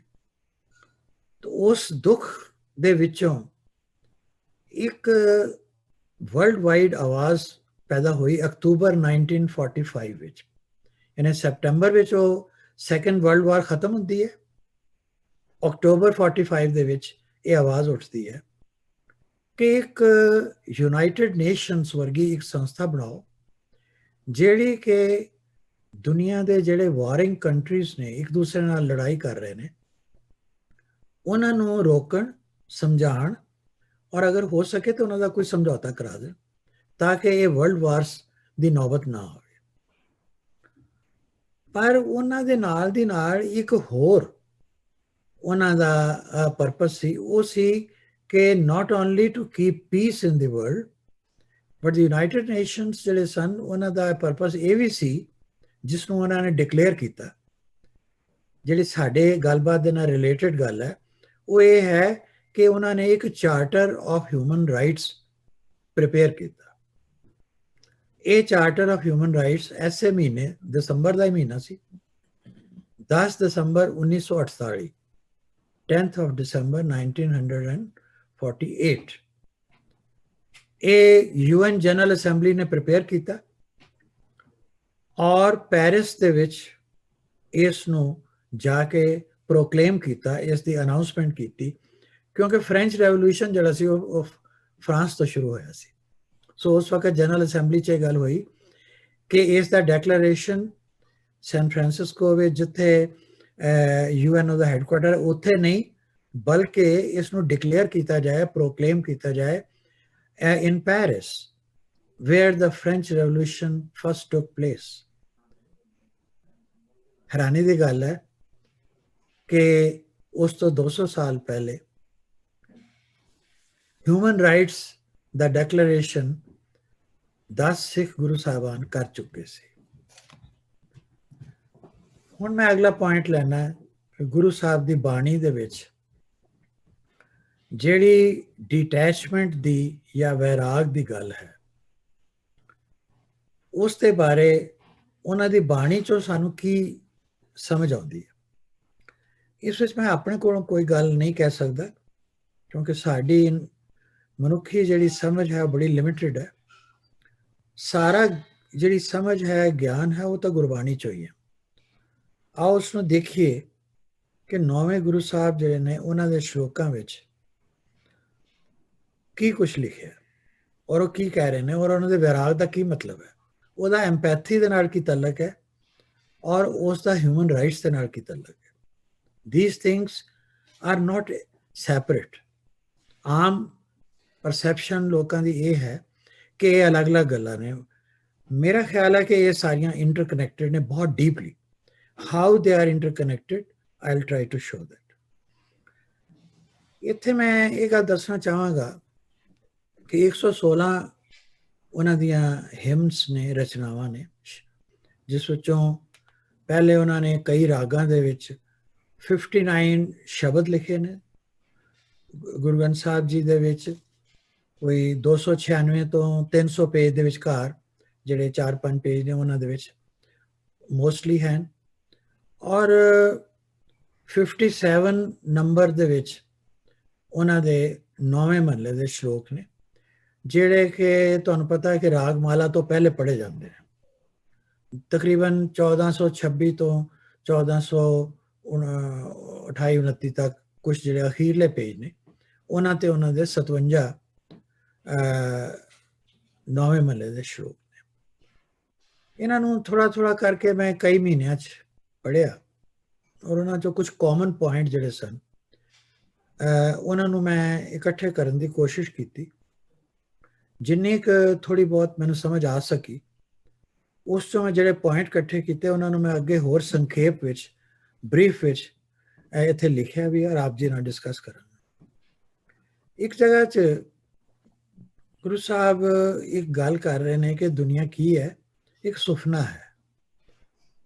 ਦੀਨ ਦਿਆਲ ਸਦਾ ਦੁੱਖ ਭੰਜਨ ਪਾਸਿਓ ਰੁਚ ਨਾ बढ़ाई ਨਾਨਕ ਕਹਿ ਜਗਤ ਸਭ ਮਿਥਿਆ ਜਿਉ ਸੁਪਨਾ ਰਹਿਨਾਈ। ਸੋ ਅਰਥ ਸਪਸ਼ਟ ਹੈ ਕਿ ਦੁਨੀਆ ਜਿਹੜੀ ਹੈ, ਇਹ ਸੰਸਾਰ ਤੋਂ ਸਾਡੀ ਯਾਤਰਾ ਇਸ ਤਰ੍ਹਾਂ ਹੈ ਜਿਸ ਤਰ੍ਹਾਂ ਇੱਕ ਰਹਿਨਾਈ ਰਾਤ ਦੇ ਸੁਪਨੇ ਵਿੱਚ ਅਸੀਂ ਕੋਈ ਦੇਖਦੇ ਹਾਂ, ਸਵੇਰ ਹੁੰਦੀ ਹੈ ਤੇ ਉਹ ਸੁਪਨਾ ਖਤਮ ਹੋ ਜਾਂਦਾ ਹੈ। ਸੋ ਇੱਕ ਕਨਸੈਪਟ ਉਹਨਾਂ ਨੇ ਦਿੱਤੀ dream the, A dream of the night. ਇੱਕ ਹੋਰ ਸ਼ਲੋਕ 'ਚ ਉਹ ਲਿਖਦੇ ਨੇ ਕਿ ਇਹ ਇੱਕ ਰੇਤ ਦੀ ਦੀਵਾਰ ਹੈ। ਕਹਿੰਦੇ ਮੈਂ ਖੁਦ ਦੇਖਿਆ, ਗੁਰੂ ਸਾਹਿਬ ਕਹਿ ਰਹੇ ਨੇ। ਡ੍ਰੀਮ ਬਾਰੇ ਉਹਨਾਂ ਦੇ ਹੋਰ ਬੜੇ ਸ਼ਬਦ ਨੇ, ਪਰ ਮੈਂ ਉਹ ਰਿਪੀਟ ਨਹੀਂ ਕਰ ਰਿਹਾ। ਉਹ 'ਚ ਕਨਸੈਪਟ ਇੱਕੋ ਜਿਹੜੀ ਇਮਰਜ ਹੁੰਦੀ ਹੈ ਕਿ ਉਹ ਡ੍ਰੀਮ ਦੀ ਹੈ, ਰਾਤ ਦੇ ਸੁਪਨੇ ਦੀ। ਸੋ ਉਹਦੇ ਲਈ ਬਹੁਤੇ ਸ਼ਬਦ ਯਾਨੀ ਕੋਟ ਕਰਨ ਦੀ ਲੋੜ ਨਹੀਂ, ਇੱਕ ਮੈਂ ਤੁਹਾਨੂੰ ਦੱਸਿਆ। ਹੁਣ ਆ ਜਾਓ ਦੂਸਰਾ ਉਹਨਾਂ ਦਾ ਜਿਹੜਾ ਕਨਸੈਪਟ, ਸੈਕਿੰਡ ਜਿਹੜਾ ਉਹ ਆਈਡੀਆ ਦੇ ਰਹੇ ਨੇ ਸ਼ਲੋਕ ਵਿੱਚ।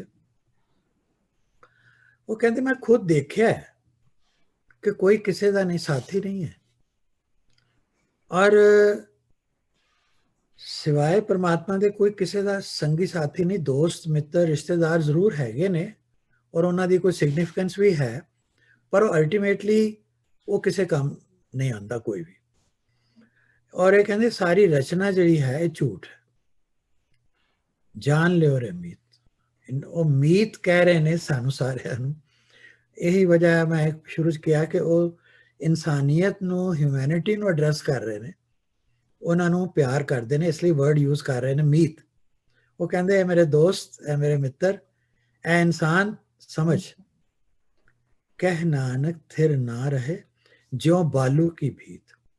ਉਹ ਕਹਿੰਦੇ ਕਿ ਜਿਸ ਤਰ੍ਹਾਂ ਇੱਕ ਰੇਤ ਦੀ ਦੀਵਾਰ ਹੈ ਨਾ, ਉੱਤੇ ਤੁਸੀਂ ਜਿੰਨਾ ਮਰਜ਼ੀ ਉਸ ਨੂੰ ਸਜਾ ਲਓ, ਸਵਾਰ ਲਓ, ਉਹਨੇ ਅਖੀਰ ਗੇਰੀ ਜਾਣਾ, ਉਹਦੇ 'ਚ ਕੋਈ ਸਟੇਬਿਲਿਟੀ ਨਹੀਂ ਹੈ।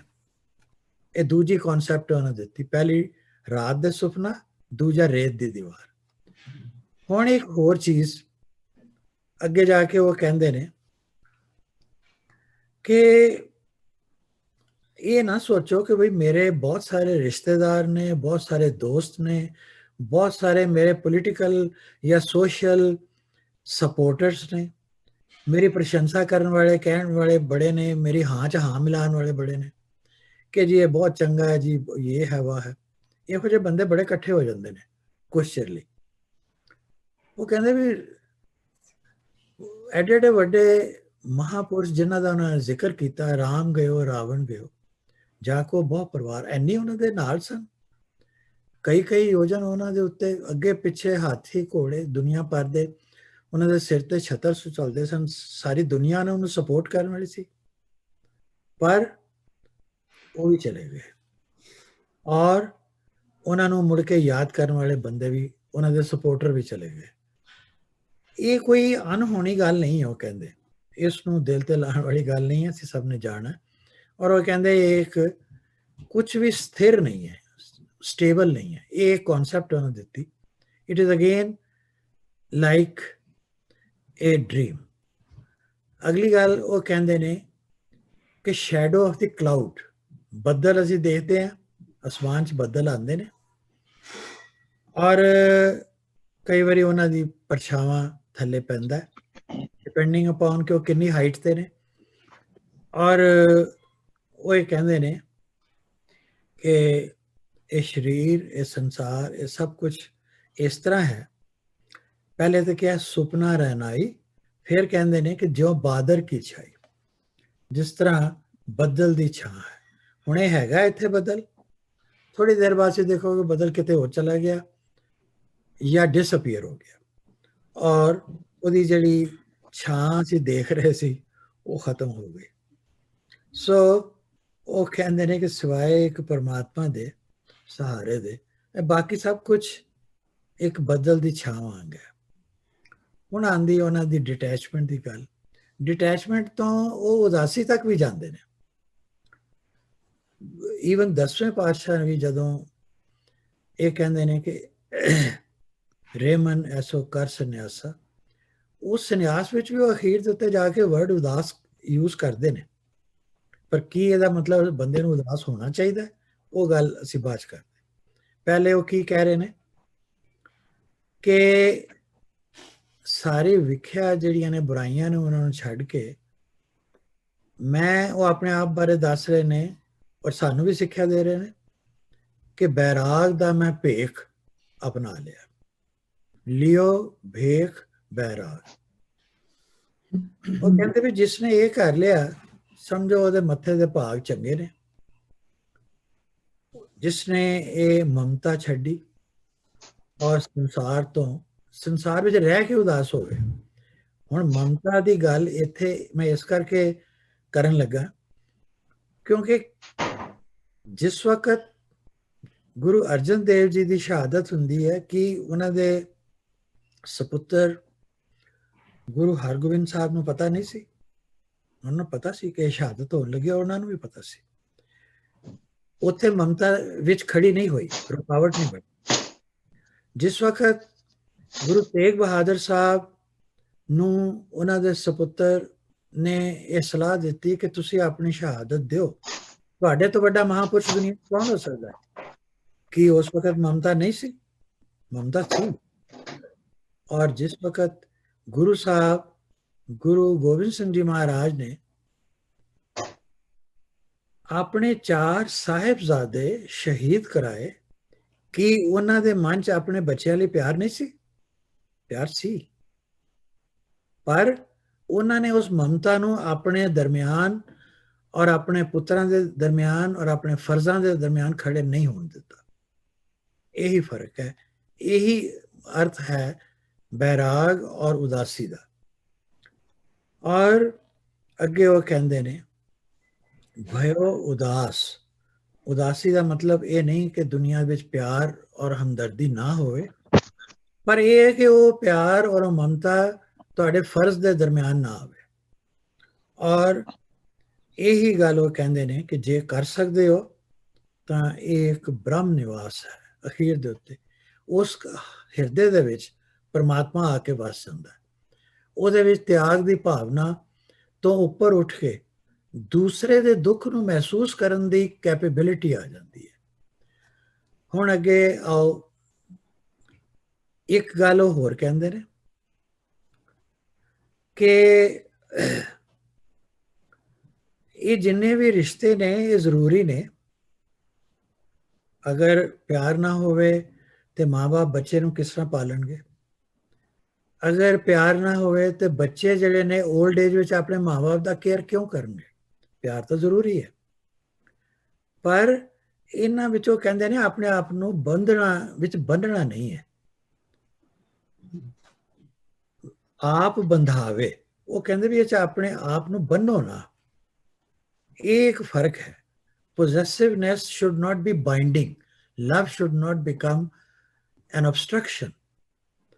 ਔਰ ਉਸ ਨੂੰ ਉਹ ਕਹਿੰਦੇ ਨੇ ਕਿ ਇਹ ਜੇ ਤੁਸੀਂ ਇੱਦਾਂ ਕਰਦੇ ਹੋ ਫਿਰ ਇੱਕ ਮ੍ਰਿਗ ਤ੍ਰਿਸ਼ਨਾ ਹੈ। ਜਿਸ ਤਰ੍ਹਾਂ ਹਿਰਨ ਜਿਹੜਾ ਹੈ ਖੁਸ਼ਬੂ ਤਾਂ ਉਹਦੇ ਆਪਣੇ ਕੋਲੋਂ ਆ ਰਹੀ ਹੈ ਲੇਕਿਨ ਉਹ ਇੱਧਰ ਉੱਧਰ ਭਟਕਦਾ ਫਿਰਦਾ ਹੈ। ਉਸ ਤਰ੍ਹਾਂ ਇਨਸਾਨ ਅਗਰ ਇਸ ਭਟਕਣਾ ਵਿੱਚ ਤੁਰਿਆ ਫਿਰਦਾ ਹੈ ਕਿ ਮੇਰੇ ਬੱਚਿਆਂ ਨੇ ਮੈਨੂੰ ਬਚਾ ਲੈਣਾ ਅਖੀਰਲੇ ਟਾਈਮ ਤੇ, ਗਲਤ ਹੈ। ਜਾਂ ਇਸ ਭਟਕਣਾ ਚਾਹੇ ਕਿ ਮੈਂ ਆਪਣੇ ਮਾਂ-ਬਾਪ ਨੂੰ ਹਮੇਸ਼ਾ ਲਈ ਇੱਥੇ ਰੱਖ ਸਕਦਾ ਹਾਂ, ਨਹੀਂ, ਇਹ ਵੀ ਨਹੀਂ ਹੋ ਸਕਦਾ। ਇਹ ਭਟਕਣਾ ਦੁਨੀਆ ਦੀ ਜਿਹੜੀ ਹੈ ਬੇਕਾਰ ਹੈ। ਇਹ ਹੈ ਮ੍ਰਿਗ ਤ੍ਰਿਸ਼ਨਾ ਦਾ ਜਿਹੜਾ ਉਹਨਾਂ ਨੇ ਇਹ ਸ਼ਬਦ ਲਿਖਿਆ। ਤੁਸੀਂ ਪੜ੍ਹ ਸਕਦੇ ਹੋ ਔਰ ਮੈਂ ਇਸ ਨੂੰ ਐਕਸਪਲੇਨ ਕਿਸੇ ਨੂੰ ਇਹ ਨਹੀਂ ਕਰ ਰਿਹਾ। ਹੁਣ ਇੱਕ 5ਵਾਂ ਪੁਆਇੰਟ ਹੈ ਕਿ ਡਿਟੈਚਡ ਆਪਟੀਮਿਜ਼ਮ ਕੀ ਹੈ। ਡਿਟੈਚਮੈਂਟ ਦੀ ਗੱਲ ਹੋ ਗਈ।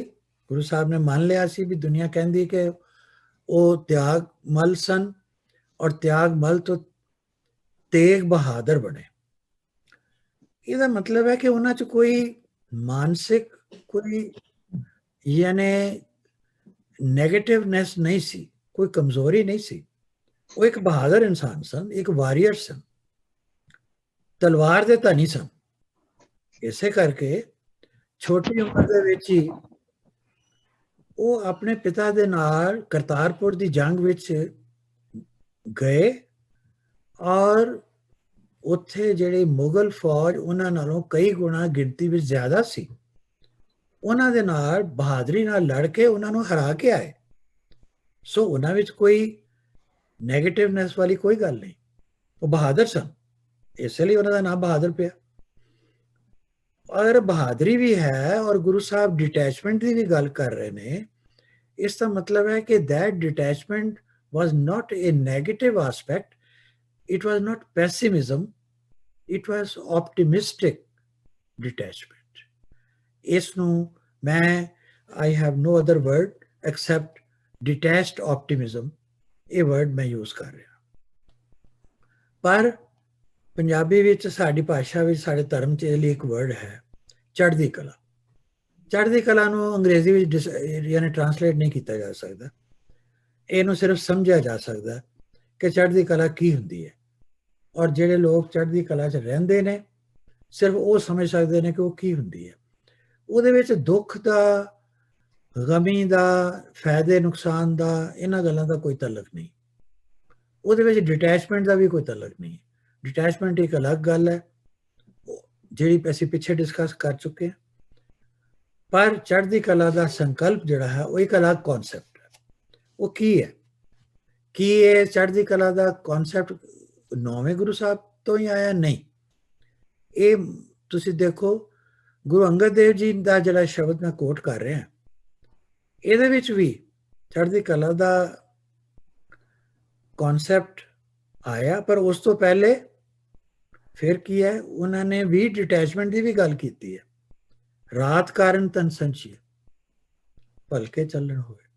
ਜਿਸ ਤਰ੍ਹਾਂ ਕੋਈ ਕਿਸੇ ਗੈਸਟ ਹਾਊਸ ਵਿੱਚ ਜਾਂ ਯਾਨੀ ਕਿਸੇ ਜਗ੍ਹਾ ਦੇ ਉੱਤੇ ਇੱਕ ਰਾਤ ਕੱਟਣ ਲਈ ਜਾਂਦਾ ਹੈ, ਉੱਥੇ ਉਹਨੂੰ ਪਤਾ ਹੁੰਦਾ ਹੈ ਕਿ ਮੈਂ ਰਾਤ ਇੱਥੇ ਰਹਿਣਾ ਹੈ ਔਰ ਸਵੇਰੇ ਮੈਂ ਚਲੇ ਜਾਣਾ, ਇਹ ਮੇਰਾ ਘਰ ਨਹੀਂ ਹੈ, ਸਵੇਰੇ ਜਾਣਾ ਹੈ। ਫਰਕ ਸਿਰਫ ਇੰਨਾ ਹੈ ਇਸ ਐਨੋਲੋਜੀ ਵਿੱਚ ਕਿ ਉੱਥੇ ਜਿਹੜਾ ਬੰਦਾ ਰਾਤ ਕੱਟ ਕੇ ਜਾਂਦਾ ਉਹ ਛੋਟਾ ਮੋਟਾ ਆਪਣਾ ਸਮਾਨ ਨਾਲ ਲੈ ਕੇ ਜਾਂਦਾ, ਪਰ ਦੁਨੀਆ ਤੋਂ ਜਾਣ ਲੱਗਿਆ ਤੁਸੀਂ ਕੁਝ ਵੀ ਨਹੀਂ ਲਿਜਾ ਸਕਦੇ। ਤਾਂ ਉਹ ਕਹਿੰਦੇ ਨੇ ਕਿ ਨਾਨਕ ਨਾਲ ਨਾ ਚੱਲੇ ਫਿਰ ਪਛਤਾਵਾ ਹੋਵੇ। ਤਾਂ ਉੱਥੇ ਗੁਰੂ ਸਾਹਿਬ, ਈਵਨ ਗੁਰੂ ਅੰਗਦ ਦੇਵ ਜੀ ਵੀ ਸਾਨੂੰ, ਔਰ ਦੂਸਰੇ ਗੁਰੂ ਸਾਹਿਬਾਨ ਜਿਹੜੇ ਉਹਨਾਂ ਤੋਂ ਯਾਨੀ ਗੁਰੂ ਤੇਗ ਬਹਾਦਰ ਸਾਹਿਬ ਤੋਂ ਪਹਿਲੇ ਆਏ ਨੇ, ਉਹਨਾਂ ਨੇ ਵੀ ਇਹ ਗੱਲ ਕਹੀ ਹੈ ਕਿ ਇਹ ਗੱਲ ਯਾਦ ਰੱਖਣਾ ਕਿ ਤੁਸੀਂ ਇੱਥੇ ਕਿਸ ਕੈਪੈਸਿਟੀ 'ਚ ਰਹਿ ਰਹੇ ਹੋ। Are you a visitor here or you a permanent residence? ਤੁਸੀਂ ਇੱਥੇ ਦੇ PR ਨਹੀਂ ਹੋ, ਤੁਸੀਂ ਇੱਥੇ ਕੈਨੇਡੀਅਨ PR ਲੈ ਕੇ ਨਹੀਂ ਆਏ ਜਿੱਦਾਂ ਇੱਥੇ PR ਮਿਲਦੀ ਹੈ। ਇੱਥੇ ਤੁਸੀਂ ਇੱਕ ਵਿਜ਼ਿਟਰ ਹੀ ਹੋ ਔਰ ਇੱਕ ਰਾਤ ਦੇ ਪ੍ਰਾਹੁਣੇ ਹੋ। ਇਕੱਠਾ ਕਰਨਾ ਜੋ ਕਰਨਾ ਕਰ ਲਓ, ਪਰ ਇਹਦੇ ਕਿਸੇ ਕੰਮ ਨਹੀਂ ਹੋਣਾ। ਔਰ ਇਹ ਕਨਸੈਪਟ ਅੱਗੇ ਗੁਰੂ ਨਾਨਕ ਦੇਵ ਜੀ ਤੋਂ ਬਾਅਦ 10 ਗੁਰੂਆਂ ਦੇ ਵਿੱਚ ਅੱਗੇ ਪਰਕੋਲੇਟ ਕਰ ਰਹੀ ਹੈ, ਅੱਗੇ ਤੋਂ ਅੱਗੇ ਚੱਲ ਰਹੀ ਹੈ। ਹੁਣ ਆਓ ਕਿ ਗੁਰੂ ਸਾਹਿਬਾਨ ਦੀ ਜਿਹੜੀ ਚੜ੍ਹਦੀ ਕਲਾ ਦਾ ਸੰਕਲਪ ਹੈ, ਉਹਨਾਂ ਦੀ ਇੱਕ ਉਹ ਬੇਸਿਸ ਆਫ ਫਿਲਾਸਫੀ ਕਿਸ ਤਰ੍ਹਾਂ ਬਣਦਾ, ਗੁਰੂ ਦੀ ਫਿਲਾਸਫੀ ਦਾ ਜਾਂ ਗੁਰਮਤ ਦੀ ਫਿਲਾਸਫੀ ਦਾ ਉਸ ਆਧਾਰ ਕਿਸ ਤਰ੍ਹਾਂ ਹੈ। ਉਹ ਕਹਿੰਦੇ ਨੇ ਕਿ ਪੈ ਕਾਹੂ ਕੋ ਦੇਤਨੇ ਨੈ ਪੈਮਾਨ ਆਨ।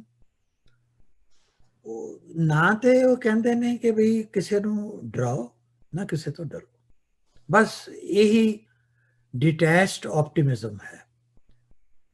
ਜੇ ਤੁਹਾਡੇ ਵਿੱਚ ਇਹ ਗੱਲ ਆ ਗਈ ਗੁਰਬਾਣੀ ਦੇ ਅਨੁਸਾਰ, ਤਾਂ ਫਿਰ ਨਾ ਕੋਈ ਦੁੱਖ ਹੈ ਨਾ ਸੁੱਖ ਹੈ। ਜੇ ਕਿਸੇ ਨੇ ਤੁਹਾਡਾ ਨੁਕਸਾਨ ਕਰਤਾ ਤਦ ਵੀ ਕੋਈ ਗੱਲ ਨਹੀਂ। ਜੇ ਇੱਜ਼ਤ ਦਿੱਤੀ ਹੈ ਤਾਂ ਠੀਕ ਹੈ, ਅੱਛੀ ਗੱਲ ਹੈ। ਨਹੀਂ ਇੱਜ਼ਤ ਦਿੱਤੀ ਤਦ ਵੀ ਕੋਈ ਗੱਲ ਨਹੀਂ। ਮਾਨ ਔਰ ਅਪਮਾਨ ਉਹਨਾਂ ਨੇ ਕਿਹਾ ਬਰਾਬਰ ਹੀ ਹੈ, ਕੋਈ ਫਰਕ ਨਹੀਂ ਪੈਣਾ। ਨਾ ਅਪਮਾਨ ਕਰਨ ਵਾਲੇ ਨੇ ਇੱਥੇ ਰਹਿਣਾ ਹੈ, ਨਾ ਮਾਨ ਦੇਣ ਵਾਲੇ ਨੇ ਇੱਥੇ ਰਹਿਣਾ। ਔਰ ਕੁਝ ਚਿਰ ਬਾਅਦ ਦੋਨਾਂ ਦੀ ਹਸਤੀ ਖਤਮ ਹੋ ਜਾਣੀ, ਦੋਨਾਂ ਨੂੰ ਦੁਨੀਆ ਨੇ ਭੁੱਲ ਜਾਣਾ, ਕਿਸੇ ਨੇ ਨਾਂ ਵੀ ਨਹੀਂ ਲੈਣਾ ਮੁੜ ਕੇ। ਸਿਰਫ ਇਹ ਹੈ ਕਿ ਮਾੜੇ ਬੰਦੇ ਨੂੰ, ਔਰੰਗਜ਼ੇਬ ਵਰਗੇ ਨੂੰ, ਉਹ ਹਸ਼ਰ, ਉਸ ਦਾ ਹਸ਼ਰ ਹੋਏਗਾ ਕਿ ਅੱਜ ਉਹਦੀ ਜਿੱਥੇ ਉਸ ਨੂੰ ਦਫਨਾਇਆ ਗਿਆ ਹੈ, ਉਸ ਦੀ ਕਬਰ ਹੈ, ਉਸ ਦੇ ਉੱਤੇ ਦੀਵਾ ਜਗਾਉਣ ਵਾਲਾ ਬੰਦਾ ਵੀ ਨਹੀਂ ਹੈ। ਤੇ ਜੇ ਕੋਈ ਸਵੇਰੇ ਆਪਣਾ ਸ਼ਾਮ ਉੱਥੇ ਜਾ ਕੇ ਦੀਵਾ ਜਗਾਉਣਾ ਚਾਹੁੰਦਾ ਹੈ ਤੇ ਉਸ ਕੋਲ ਇੰਨੇ ਪੈਸੇ ਨਹੀਂ ਹੈਗੇ ਕਿ ਉਹ ਆਪਣੇ ਪੱਲਿਓਂ ਤੇਲ ਪਾ ਕੇ ਉੱਥੇ ਦੀਵਾ ਔਰੰਗਜ਼ੇਬ ਬਾਦਸ਼ਾਹ ਸ਼ਹਿਨਸ਼ਾਹ ਦੇ ਕਬਰ ਦੇ ਉੱਤੇ ਦੀਵਾ ਜਗਾ ਸਕੇ। ਉਹ ਵੀ ਲੋਕਾਂ ਕੋਲੋਂ ਪੈਸੇ ਮੰਗਦਾ ਹੈ ਆਏ ਗਏ ਜਿਹੜੇ ਉੱਥੇ ਵਿਜ਼ਟਰਸ ਨੇ ਉਹਨਾਂ ਨੂੰ ਕਹਿੰਦਾ ਹੈ ਕਿ ਜੀ ਇੱਥੇ ਪੈਸੇ ਦੇ ਜਾਓ, ਮੈਂ ਇਸ ਦੀਵੇ ਦੇ ਵਿੱਚ ਤੇਲ ਪਾ ਕੇ ਤੇ ਇਸ ਬਾਦਸ਼ਾਹ ਸਲਾਮਤ ਜਿਹੜੇ ਸਨ, ਜਿਹੜੇ ਜ਼ੁਲਮ ਕਰਦੇ ਸੀ ਦੁਨੀਆ ਤੇ, ਉਹਨਾਂ ਦੀ ਕਬਰ ਉੱਤੇ ਦੀਵਾ ਜਗਾਉਣ ਵਾਸਤੇ ਕੁਝ ਪੈਸੇ ਦੇ ਜਾਓ। ਇਹ ਹੈ ਇਸ ਦੁਨੀਆ ਦਾ ਹਸ਼ਰ। ਇਹ ਮਾਨ ਕੀ ਹੈ ਔਰ ਅਪਮਾਨ ਕੀ ਹੈ, ਇਹ ਦੁੱਖ ਕੀ ਔਰ ਸੁੱਖ ਕੀ, ਫਾਇਦੇ ਕੀ ਔਰ ਨੁਕਸਾਨ ਕੀ, ਇਹਨਾਂ ਗੱਲਾਂ ਤੋਂ ਪਰੇ ਹਟਣਾ ਜਿਹੜਾ ਹੈ, ਇਹਨਾਂ ਤੋਂ ਉੱਪਰ ਉੱਠਣਾ ਜਿਹੜਾ ਹੈ, ਇਹੀ ਨੌਵੇਂ ਪਾਤਸ਼ਾਹ ਦੀ ਸਿੱਖਿਆ ਹੈ, ਬਲਕਿ ਸਾਰੇ ਗੁਰੂਆਂ ਦੀ ਸਿੱਖਿਆ ਹੈ। ਔਰ ਇਹੀ डिटैच्ड ऑप्टिमिज्म है। ये वर्ड मैं किते पढ़िया नहीं है, मैं खुद ही कॉइन किया है। हो सकता है कि इस विच कोई कमी पेशी होवे, तुसीं मैनूं दस सकदे हो, पर मैनूं लगदा इस तो बैटर वर्ड मैनूं चढ़दी कला वास्ते कोई होर सुझिया नहीं। तो जे वो कहंदे ना मैं किसी तो डरदा वां ना मैं किसी नूं डराना वां, जो मेरा फर्ज है मैं कर रहा, जो हुंदा है वो मैनूं प्रवान है, वो परमात्मा दा हुक्म है, मैं उसनूं प्रवान करता। और सारा जिहड़ा ज्ञान है वो गुरु साहब कहंदे साडे वर्गे लोकां नूं दुनिया नूं ये कहंदे सारा ज्ञान इत्थों शुरू होना है। हुण आ जांदी गल फिर उही कि कुर्बानी कोई किस तरह दे सकता है, किसी दे मन में दूजे लई दर्द प्यार हमदर्दी क्यों पैदा हुंदी है, बेशक ਉਹਦੇ ਨਾਲ रिलेटेड नहीं है, ਇਹਦਾ ओरिजिन की है। ਉਹ ਆਪਣੇ ਬਾਰੇ ਥੋੜੀ ਜੀ ਗੱਲ ਕਰਕੇ ਅਸਲ ਦੇ ਵਿੱਚ ਆਪਣੇ ਬਾਰੇ ਨਹੀਂ ਉਹ ਕਹਿ ਰਹੇ, ਕਹਿ ਤੇ ਉਹ ਸਾਡੇ ਵਾਸਤੇ ਹੀ ਰਹੇ ਨੇ, ਦੁਨੀਆ ਦੇ ਲੋਕਾਂ ਲਈ, ਪਰ ਉਹ ਇੱਕ ਤਰੀਕਾ ਹੈ ਗੱਲ ਕਰਨ ਦਾ। ਉਹ ਕਹਿ ਰਹੇ ਨੇ ਕਿ ਬਲ ਛੁੱਟ ਕੇ ਉਹ ਬੰਧਨ ਪਰੇ ਕਛੂ ਨਾ ਹੋ ਤੋ ਪਾਏ। ਪਹਿਲੇ ਤਾਂ ਆਪਣੇ ਬਾਰੇ ਕਹਿੰਦੇ ਨੇ ਕਿ ਮੇਰੀ ਜਿਹੜੀ ਤਾਕਤ ਹੈ ਉਹ ਖਤਮ ਹੋ ਗਈ ਹੈ, ਹਾਲਾਂਕਿ ਉਹਨਾਂ ਦੀ ਆਪਣੀ ਤਾਕਤ ਨਹੀਂ ਖਤਮ ਹੋਈ, ਉਹ ਸਾਡੀ ਜਿਹੜੀ ਤਾਕਤ ਹੈ ਉਹ ਖਤਮ ਹੋਈ ਹੈ, ਕਿਉਂਕਿ ਸਾਡੇ ਕੰਮ ਜਿਹੜੇ ਦੁਨੀਆ ਦੇ ਲੋਕਾਂ ਦੇ ਜਿਹੜੇ ਨੇ ਉਹ ਸੰਸਾਰਿਕ ਬੁਰਾਈਆਂ ਦੇ ਵਿੱਚ ਪੈਣ ਕਰਕੇ, ਲਾਲਚ ਵਿੱਚ ਪੈਣ ਕਰਕੇ, ਮੋਹ 'ਚ ਪੈਣ ਕਰਕੇ ਸਾਡੇ ਜਿਹੜੇ ਤਾਕਤ ਦਾ ਜਿਹੜਾ ਸੋਰਸ ਹੈ, ਸੋਰਸ ਆਫ ਸਟਰੈਂਥ ਹੈ, ਉਹ ਖਤਮ ਹੋ ਚੁੱਕਾ ਹੈ। ਇਹ ਉਹਦੀ ਗੱਲ ਕਰ ਰਹੇ ਨੇ। ਔਰ ਅਸੀਂ ਬੌਂਡੇਜ ਵਿੱਚ ਬੰਧਨ, ਔਰ ਉਹ ਕਹਿੰਦੇ ਮੈਨੂੰ ਸਮਝ ਨਹੀਂ ਆਉਂਦੀ ਕਿ ਸਾਡੇ ਦੁਨੀਆ ਦੇ ਲੋਕਾਂ ਦੇ ਵਿੱਚ ਜਿਨ੍ਹਾਂ 'ਚ ਇੰਨੀਆਂ ਬੁਰਾਈਆਂ ਨੇ, ਇੰਨੇ ਬੰਧਨ ਨੇ, ਉਹਨਾਂ ਦਾ ਕੀ ਉਪਾਅ ਹੋਏ। ਉਸ ਵੇਲੇ ਫਿਰ ਅੱਗੇ ਇੱਥੇ ਉਹ ਸਪਿਰਿਚੁਅਲ ਐਮਪੈਥੀ ਦੀ ਗੱਲ ਸ਼ੁਰੂ ਹੁੰਦੀ ਹੈ, ਜਿਸ ਦਾ ਮੈਂ ਸ਼ੁਰੂ ਜ਼ਿਕਰ ਕੀਤਾ ਸੀ। ਉਹ ਕਹਿੰਦੇ ਨੇ ਕਹਿ ਨਾਨਕ ਅਬ ਓਟ ਹਰ ਗੱਜ ਹੋ ਸਹਾਇ।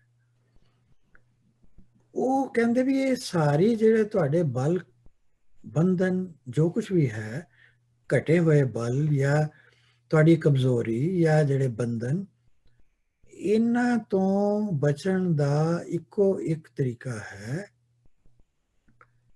ਕਿ ਪਰਮਾਤਮਾ ਦੀ ਓਟ, ਗੁਰੂ ਦੀ ਓਟ, ਉਸ ਦੀ ਸਿੱਖਿਆ ਦੀ ਓਟ ਲਈ ਜਾਵੇ। ਉਹੀ ਸਹਾਇਤਾ ਕਰ ਸਕਦਾ ਹੈ। ਉਸ ਨੂੰ ਜਦੋਂ ਇਨਵੋਕ ਕਰਦੇ ਨੇ, ਉਸ ਦੀ ਜਿਹੜੀ ਹੈਲਪ ਹੈ, the Guru invokes his grace and his blessings from God. This is where the spiritual part of human empathy starts. फिर अगे कहते ने कि बल होआ तुहाडे शक्ति आएगी, बंधन भी टुट जाएंगे ਜਿਹੜੇ ਤੁਸੀਂ ਆਪਣੇ ਆਪ ਚਾਚ ਫੇਰੇ ਪਾਏ ਹੋਏ ਨੇ। ਆਪ ਹੀ ਅਸੀਂ ਬੰਧਨ ਪਾਏ ਨੇ ਨਾ, कि ए मेरा फलाना रिश्तेदार है, ए मेरी फलानी जायदाद है, ए मेरा स्टेटस है, मेरी डिग्री है, ए मेरा सोशल पोजीशन है, ए मेरी पोलिटिकल पोजीशन है, ए मेरी वेल्थ है। ये ਜਿਹੜੇ ਨੇ ਸਾਰੇ ਬੰਧਨ ਜਿਹੜੇ ਨੇ ਇਨਸਾਨ ਨੇ ਸਾਰੀ ਜ਼ਿੰਦਗੀ 'ਚ ਪਾ ਲਏ ਨੇ। ਜਿਸ ਹੱਦ ਤੱਕ ਲੋੜ ਸੀ ਉਸ ਹੱਦ ਤੱਕ ਠੀਕ ਸੀ, ਪਰ ਉਸ ਤੋਂ ਬਾਅਦ ਉਹਨਾਂ ਨੂੰ ਅਸੀਂ ਛੱਡਿਆ ਨਹੀਂ ਮੁੜ ਕੇ। ਆਖਰੀ ਮਿੰਟ ਤੱਕ ਲੋਕੀ ਦੱਸਦੇ ਨੇ ਜੀ ਕਿ ਇੱਕ ਬੰਦਾ ਮਰਨ ਲੱਗਿਆ, ਉਹ ਅਖੀਰ ਤੇ ਆਪਣੇ ਪੁੱਤਰਾਂ ਨੂੰ ਕਹਿੰਦਾ कि सारे जने इत्थे आ गए, जाके देखो दुकान ते कौन है। यानी उस वक्त भी उन्होंने ये फिक्र है कि मेरी दुकान चल रही है कि नहीं चल रही। वो कैसे बंधन ने, वो जिहड़ी कमजोरी है उसनूं वो कहंदे कि बल होआ, रिस्टोर हो जाएगा बल, और सब कुछ उपाय भी हो जाएंगे। पर जरूरी गल है कि नानक सब कुछ तुमरे हाथ में, ਇਹ ਜੋ ਕੁਝ ਵੀ ਹੈ ਇਹ ਤੁਹਾਡੇ ਹੱਥ ਵਿੱਚ ਹੈ। ਇੱਥੋਂ ਸਾਰੇ ਬੰਧਨਾਂ ਦਾ ਮੁਕਤੀ ਹੁੰਦੀ ਹੈ। ਉਹ ਗੱਲ ਠੀਕ ਕਹਿ ਰਹੇ ਸਨ ਪਿਛਲੇ ਹਫਤੇ ਜਦੋਂ ਗੱਲ ਹੋ ਰਹੀ ਸੀ ਕਿ ਬੰਧਨ ਜੇ ਮੁਕਤ ਹੋਣਾ ਤਾਂ ਉਹ ਇਸੇ ਜਨਮ 'ਚ ਹੀ ਹੋ ਜਾਣਾ। ਜਿਸ ਵਕਤ ਸਾਨੂੰ ਸੋਝੀ ਹੈ, ਜਿਸ ਵਕਤ ਸੋਝੀ ਨਹੀਂ ਰਹਿਣੀ, ਪਤਾ ਹੀ ਨਹੀਂ ਲੱਗਣਾ ਕਿੱਥੋਂ ਆਏ ਸੀ ਕਿੱਥੇ ਚਲੇ ਗਏ, ਉਸ ਵਕਤ ਬੰਧਨ ਕਿੱਥੇ ਮੁਕਤ ਹੋਣੇ ਨੇ। ਬੰਧਨ ਤੇ ਇੱਥੇ ਮੁਕਤ ਹੋ ਸਕਦੇ ਨੇ ਜੀਵਨ ਕਾਲ ਵਿੱਚ ਹੀ, ਅਗਰ ਗੁਰੂ ਦੀ ਸਿੱਖਿਆ ਲੈ ਲਈ ਜਾਵੇ ਤਾਂ। ਅੱਗੇ ਹੁਣ ਆਓ ਕਿ ਉਹਨਾਂ ਦੀ ਜਿਹੜੀ ਫਿਲਾਸਫੀ ਦੇ ਬਾਕੀ ਦੇ ਇੱਕ ਦੋ ਐਸਪੈਕਟਸ ਅਖੀਰ ਤੇ ਮੈਂ ਗੱਲ ਕਰਾਂਗਾ। ਕਹਿੰਦੇ ਨੇ ਕਿ ਜਿਸ ਨੇ ਸੁੱਖ ਔਰ ਦੁੱਖ ਨੂੰ ਬਰਾਬਰ ਸਮਝਿਆ, ਇੱਜ਼ਤ ਔਰ ਬੇਇੱਜ਼ਤੀ ਨੂੰ ਬਰਾਬਰ ਸਮਝਿਆ, ਔਰ ਸੰਸਾਰ ਤੋਂ ਡਿਟੈਚ ਹੋ ਕੇ ਉਸ ਨੇ ਇਸ ਸੰਸਾਰ ਦੇ ਅਸਲੀਅਤ ਨੂੰ ਸਮਝ ਲਿਆ। ਉਸਤਤ ਨਿੰਦਾ ਦੋਨੋਂ ਉਹਨਾਂ ਛੱਡ ਦਿੱਤੀ। ਕਿਸੇ ਦੀ ਉਹ ਝੂਠੀ ਤਾਰੀਫ ਨਹੀਂ ਕਰਦੇ, ਕਿਸੇ ਦੀ ਉਹ ਬੇਮਤਲਬ ਨਿੰਦਾ ਨਹੀਂ ਕਰਦੇ, ਪਰ ਅਖੀਰ ਗੱਲ ਨਾਲ ਇਹ ਵੀ ਕਹਿ ਦਿੰਦੇ ਨੇ ਸਾਨੂੰ ਸਮਝਾਉਣ ਲਈ, ਆਪਣੇ ਲਈ ਉਹਨਾਂ ਲਈ ਇਹ ਗੱਲ ਨਹੀਂ ਸੀ ਐਪਲੀਕੇਬਲ, ਪਰ ਸਾਡੇ ਤੇ ਐਪਲੀਕੇਬਲ ਹੈ। ਉਹ ਕਹਿੰਦੇ ਖੇਲ ਕਠਿਨ ਹੈ ਬੜਾ ਔਖਾ ਕੰਮ ਹੈ, ਔਰ ਇਹਦੇ ਵਾਸਤੇ ਗੁਰਮੁਖ ਬਣਨਾ ਪਏਗਾ। ਕੋਈ ਗੁਰਮੁਖ ਹੀ ਇਸ ਗੱਲ ਨੂੰ ਸਮਝ ਸਕਦਾ ਜਿਸ ਦਾ ਮੁਖ ਗੁਰੂ ਵੱਲ ਹੈ, ਜਿਸ ਦੀ ਬੁੱਧ ਜਿਹੜੀ ਹੈ ਉਹਦੇ ਵਿੱਚ ਗੁਰੂ ਦੀ ਸਿੱਖਿਆ ਹੈ, ਉਹ ਮਨਮੁਖ ਨਹੀਂ ਹੈ, ਮਨਮਤ ਨਹੀਂ ਕਰ ਰਿਹਾ। ਉਹ ਸਮਝ ਸਕਦਾ ਹੈ ਕਿ ਇਹ ਗੱਲ ਕਿੱਦਾਂ ਹੁੰਦੀ ਹੈ। ਕਿਉਂ? ਉਹਨਾਂ ਨੇ ਨਾਲ ਇਹ ਵੀ ਦਰਸਾਇਆ ਕਿ ਆਪਣੀ ਸੈਲਫ ਰਿਸਪੈਕਟ ਲਈ ਲੜਨਾ ਵੀ ਜ਼ਰੂਰੀ ਹੈ। ਉਹਨਾਂ ਨੇ ਇਹ ਨਹੀਂ ਕਿਹਾ ਕਿ ਕੋਈ ਤੁਹਾਡੀ ਇਨਸਲਟ ਕਰ ਜਾਏ ਤੇ ਤੁਸੀਂ ਉਸ ਨੂੰ ਕੁਛ ਨਾ ਕਹੋ, ਕੋਈ ਤੁਹਾਨੂੰ ਧਰਮ ਪਰਿਵਰਤਨ ਲਈ ਮਜਬੂਰ ਕਰੇ ਤੇ ਤੁਸੀਂ ਮੀਕਲੀ ਕਹੋ ਅੱਛਾ ਜੀ ਜੋ ਹੁਕਮ। ਇਹ ਵੀ ਨਹੀਂ ਉਹਨਾਂ ਨੇ ਮੰਨਿਆ। ਪਰ ਸੰਸਾਰ ਦੇ ਦੁੱਖਾਂ ਸੁੱਖਾਂ, ਮਾਨ ਅਪਮਾਨ, ਉਪਮਾ ਔਰ ਨਿੰਦਾ, ਇਹਨਾਂ ਗੱਲਾਂ ਤੋਂ ਦੂਰ ਹੋਣ ਦੀ ਜਿਹੜੀ ਸਿੱਖਿਆ ਹੈ ਉਹ ਇੱਕ ਅਲੱਗ ਗੱਲ ਹੈ। ਉਸ ਗੱਲ ਨੂੰ ਸਮਝਣ ਵਾਸਤੇ ਗੁਰੂ ਦਾ ਸਹਾਰਾ, ਉਸ ਦੀ ਮੱਤ, ਉਸ ਦੀ ਸਿੱਖਿਆ ਨੂੰ ਸਮਝਣਾ ਪਏਗਾ। ਔਰ ਇਹ ਵੀ ਨਾਲ ਉਹਨਾਂ ਨੇ ਅਖੀਰ ਤੇ ਕਿਹਾ ਕਿ ਦੁੱਖ ਵਿੱਚ ਦੁੱਖ ਨਹੀਂ ਮਨਾਉਣਾ, ਸੁੱਖ ਵਿੱਚ ਬਹੁਤੇ ਖੁਸ਼ ਨਹੀਂ ਹੋਣਾ। ਜੇ ਕੋਈ ਕਹੇ ਕਿ ਜੀ ਫਲਾਣਾ ਬੰਦੇ ਨੂੰ ਮੈਂ ਉਹਦਾ ਧਰਮ ਪਰਿਵਰਤਨ ਕਰਕੇ ਮੈਂ ਬਹੁਤ ਵੱਡਾ ਕੋਈ ਮਹਾਂਪੁਰਸ਼ ਬਣ ਜਾਣਾ, ਐਸੀ ਕੋਈ ਗੱਲ ਨਹੀਂ। ਦੁਨੀਆ ਤੇ ਲੱਖਾਂ ਐਸੇ ਆਦਮੀ ਨੇ ਜਿਹੜੇ ਪਰਮਾਤਮਾ ਦੀ ਐਗਜ਼ਿਸਟੈਂਸ ਨੂੰ ਮੰਨਦੇ ਹੀ ਨਹੀਂ। ਜਿਹੜੇ ਨਾਸਤਿਕ ਨੇ ਉਹ ਕਹਿੰਦੇ ਨੇ ਰੱਬ ਹੈ ਹੀ ਨਹੀਂ। ਕੋਈ ਗੱਲ ਨਹੀਂ, ਉਹਨਾਂ ਨੂੰ ਸੋਚਣ ਦਿਓ ਇਦਾਂ। They have a basic right to think like that. ਪਰਮਾਤਮਾ ਉਹਨਾਂ ਨੂੰ ਵੀ ਦੇ ਰਿਹਾ। ਔਰ ਜਿਹੜੇ ਮੰਨਣ ਵਾਲੇ ਨੇ, ਭਗਤੀ ਕਰਨ ਵਾਲੇ ਨੇ, ਦੁੱਖ ਉਹਨਾਂ ਨੂੰ ਵੀ ਆ ਰਹੇ ਨੇ। ਇਹ ਨਹੀਂ ਹੈ ਕਿ ਭਗਤੀ ਕਰਨ ਨਾਲ ਸਾਰੇ ਦੁੱਖ ਨਹੀਂ ਆਣਗੇ। ਦੁੱਖ ਆਣਗੇ, ਸਿਰਫ ਤੁਹਾਨੂੰ ਉਹਨਾਂ ਨਾਲ ਨਜਿੱਠਣ ਦੀ ਸਮਝ ਆ ਜਾਏਗੀ। ਤੇ ਜਿਹੜੇ ਨਹੀਂ ਮੰਨਦੇ, ਨਹੀਂ ਭਗਤੀ ਕਰਦੇ, ਜਾਂ ਤੁਹਾਡੇ ਵਿਚਾਰਾਂ ਦੇ ਨਾਲ ਸਹਿਮਤ ਨਹੀਂ ਹੁੰਦੇ, ਪਰਮਾਤਮਾ ਉਹਨਾਂ ਨੂੰ ਵੀ ਦੇ ਰਿਹਾ। ਉਹਨਾਂ ਤੇ ਵੀ ਸੁੱਖ ਵੀ ਆਣਗੇ, ਦੁੱਖ ਵੀ ਆਣਗੇ, ਸਭ ਕੁਝ ਹੋਏਗਾ। ਪਰ ਉਸ ਨੂੰ ਤੁਸੀਂ ਕਿਸ ਐਕਸਟੈਂਟ ਤੱਕ ਆਪਣੇ ਦਿਲ ਦੇ ਵਿੱਚ ਲੈ ਕੇ ਜਾਣਾ, ਇਹ ਹੈ ਇਸ ਸ਼ਬਦ ਦਾ ਅਰਥ ਕਿ ਦੁੱਖ ਵਿੱਚ ਦੁੱਖ ਨਹੀਂ ਮਾਨਣਾ। ਬਾਕੀ ਤੁਸੀਂ ਪੜ੍ਹਿਆ ਹੈ, ਸਾਰੇ ਸ਼ਬਦ ਜਾਣਦੇ ਹੋ। ਮੈਂ ਤਾਂ ਸਿਰਫ ਉਹਨਾਂ ਦਾ ਰੈਫਰੈਂਸ ਹੀ ਦੇ ਰਿਹਾ, ਕੋਈ ਐਕਸਪਲੇਨ ਨਹੀਂ ਕਰ ਰਿਹਾ। ਔਰ ਇਹ ਉਹ ਕਹਿੰਦੇ ਨੇ ਕਿ ਹਰਖ ਔਰ ਸੋਗ, ਮਾਨ ਅਪਮਾਨ, ਇਹਨਾਂ ਸਾਰਿਆਂ ਤੋਂ ਅਤੀਤ ਹੋ ਜਾਓ। ਹੁੰਦਾ ਠੀਕ ਹੈ, it's a part of life, take it in your stride. ਠੀਕ ਹੈ, ਕੋਈ ਤੁਹਾਨੂੰ ਫਾਇਦਾ ਪਹੁੰਚਾ ਦਿੰਦਾ, ਕੋਈ ਤੁਹਾਡਾ ਪੈਸਾ ਮਾਰ ਜਾਂਦਾ, ਕੋਈ ਤੁਹਾਡਾ ਨੁਕਸਾਨ ਕਰ ਦਿੰਦਾ, ਕੋਈ ਤੁਹਾਨੂੰ ਮਾੜਾ ਕਹਿੰਦਾ, ਕਹਿ ਲੈਂਦੇ ਹੋ, ਉਹਦੇ ਨਾਲ ਕੋਈ ਫਰਕ ਨਹੀਂ ਪੈਂਦਾ। ਤੁਸੀਂ ਅਗਰ ਇਸ ਤੋਂ ਉੱਪਰ ਉੱਠ ਗਏ ਤਾਂ ਫਿਰ ਤੁਹਾਡੇ ਮਨ ਦੇ ਵਿੱਚ ਇੱਕ ਇਕੁਇਲਿਬਰੀਅਮ, ਇੱਕ ਸੰਤੋਖ, ਇੱਕ ਸਹਿਜ ਆ ਜਾਏਗਾ, ਜਿਸ ਤੋਂ ਬਾਅਦ ਸਾਰੇ ਦੁੱਖ ਖਤਮ ਹੋ ਜਾਣਗੇ ਔਰ ਮਨ ਵਿੱਚ ਇੱਕ ਸ਼ਕਤੀ ਆਏਗੀ। ਉਸ ਤਾਕਤ ਦੀ ਗੱਲ ਇਹ ਕਰ ਰਹੇ ਨੇ ਕਿ ਜਗ ਤੋਂ ਨਿਰਾਸ਼ ਤਾਂ ਜ਼ਰੂਰ ਰਹਿਣਾ ਹੈ ਇਸ ਤਰੀਕੇ ਨਾਲ, ਔਰ ਇਹ ਜਿਹੜੀਆਂ ਬੁਰਾਈਆਂ ਨੇ ਜਿਨ੍ਹਾਂ ਦਾ ਉਹ ਜ਼ਿਕਰ ਕਰ ਰਹੇ ਨੇ ਇਸ ਬਾਣੀ 'ਚ ਤੁਸੀਂ ਪੜ੍ਹ ਸਕਦੇ ਹੋ, ਇਹਨਾਂ ਤੋਂ ਵੀ ਤੁਸੀਂ ਬਚ ਸਕਦੇ ਹੋ ਔਰ ਇਸ ਸੰਸਾਰ ਦੀ ਜਿਹੜੀ ਜੁਗਤ ਹੈ ਉਸ ਨੂੰ ਪਛਾਣ ਸਕਦੇ ਹੋ। ਇਹ ਤੀਸਰੀ ਲਾਈਨ 'ਚ ਲਿਖ ਰਹੇ ਨੇ। ਔਰ ਇਸ ਸਭ ਕੁਝ ਨੂੰ ਪਹਿਚਾਨਣ ਦਾ ਐਂਡ ਰਿਜ਼ਲਟ ਕੀ ਹੈ? ਇਸ ਡਿਟੈਚਡ ਆਪਟੀਮਿਜ਼ਮ ਦਾ ਐਂਡ ਰਿਜ਼ਲਟ ਇਹ 6ਵਾਂ ਔਰ ਲਾਸਟ ਪੁਆਇੰਟ ਉਹ ਹੈ ਕਿ ਸਾਡੀ ਜਿਹੜੀਆਂ ਕਮਜ਼ੋਰੀਆਂ ਨੇ ਉਹਨਾਂ ਦਾ origin ਹੈ ਸਾਡੀਆਂ ਅਟੈਚਮੈਂਟਸ। ਹੁਣ ਇਹ ਜਵਾਬ ਇਸ ਗੱਲ ਦਾ ਦਿੱਤਾ ਜਾ ਰਿਹਾ ਹੈ ਕਿ ਡਿਟੈਚਮੈਂਟ ਜ਼ਰੂਰੀ ਕਿਉਂ ਹੈ। ਅਗਰ ਡਿਟੈਚਮੈਂਟ ਨਾ ਹੋਏਗੀ ਤਾਂ ਨੈਚੁਰਲੀ ਸਾਡੀ ਅਟੈਚਮੈਂਟ ਹੋਏਗੀ ਦੁਨਿਆਵੀ ਚੀਜ਼ਾਂ ਨਾਲ, ਤੇ ਜੇ ਦੁਨੀਆ ਨਾਲ ਥੋੜੀ ਜਿਹੀ ਡਿਟੈਚਮੈਂਟ ਹੈ ਤਾਂ ਫਿਰ ਪਰਮਾਤਮਾ ਦੇ ਨਾਲ ਅਟੈਚਮੈਂਟ ਜ਼ਰੂਰ ਹੋ ਸਕਦੀ ਹੈ, ਕਿਉਂਕਿ ਦੋਨੋਂ ਚੀਜ਼ਾਂ ਇਕੱਠੀਆਂ ਨਹੀਂ ਹੋ ਸਕਦੀਆਂ।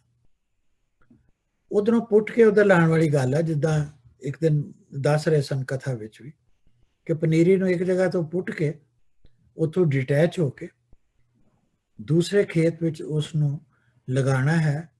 ਉਹ ਹੈ attachment with the supreme God ਤੇ detachment with the world while being in the world. ਦੁਨੀਆ ਤੋਂ ਭੱਜਣ ਦੀ ਵੀ ਗੱਲ ਨਹੀਂ ਉਹਨਾਂ ਨੇ ਕਹੀ ਕਿ ਤੁਸੀਂ ਇੱਥੋਂ ਜੰਗਲ 'ਚ ਚਲੇ ਜਾਓ ਜਾਂ ਪਹਾੜ ਤੇ ਜਾ ਕੇ ਬਹਿ ਜਾਓ ਧੂਣੀ ਤੋਂ ਖਾ ਕੇ, ਉਹ ਵੀ ਨਹੀਂ ਕਿਹਾ। Detachment does not mean that. Detachment means you are here very much in the world and still you are attached to God.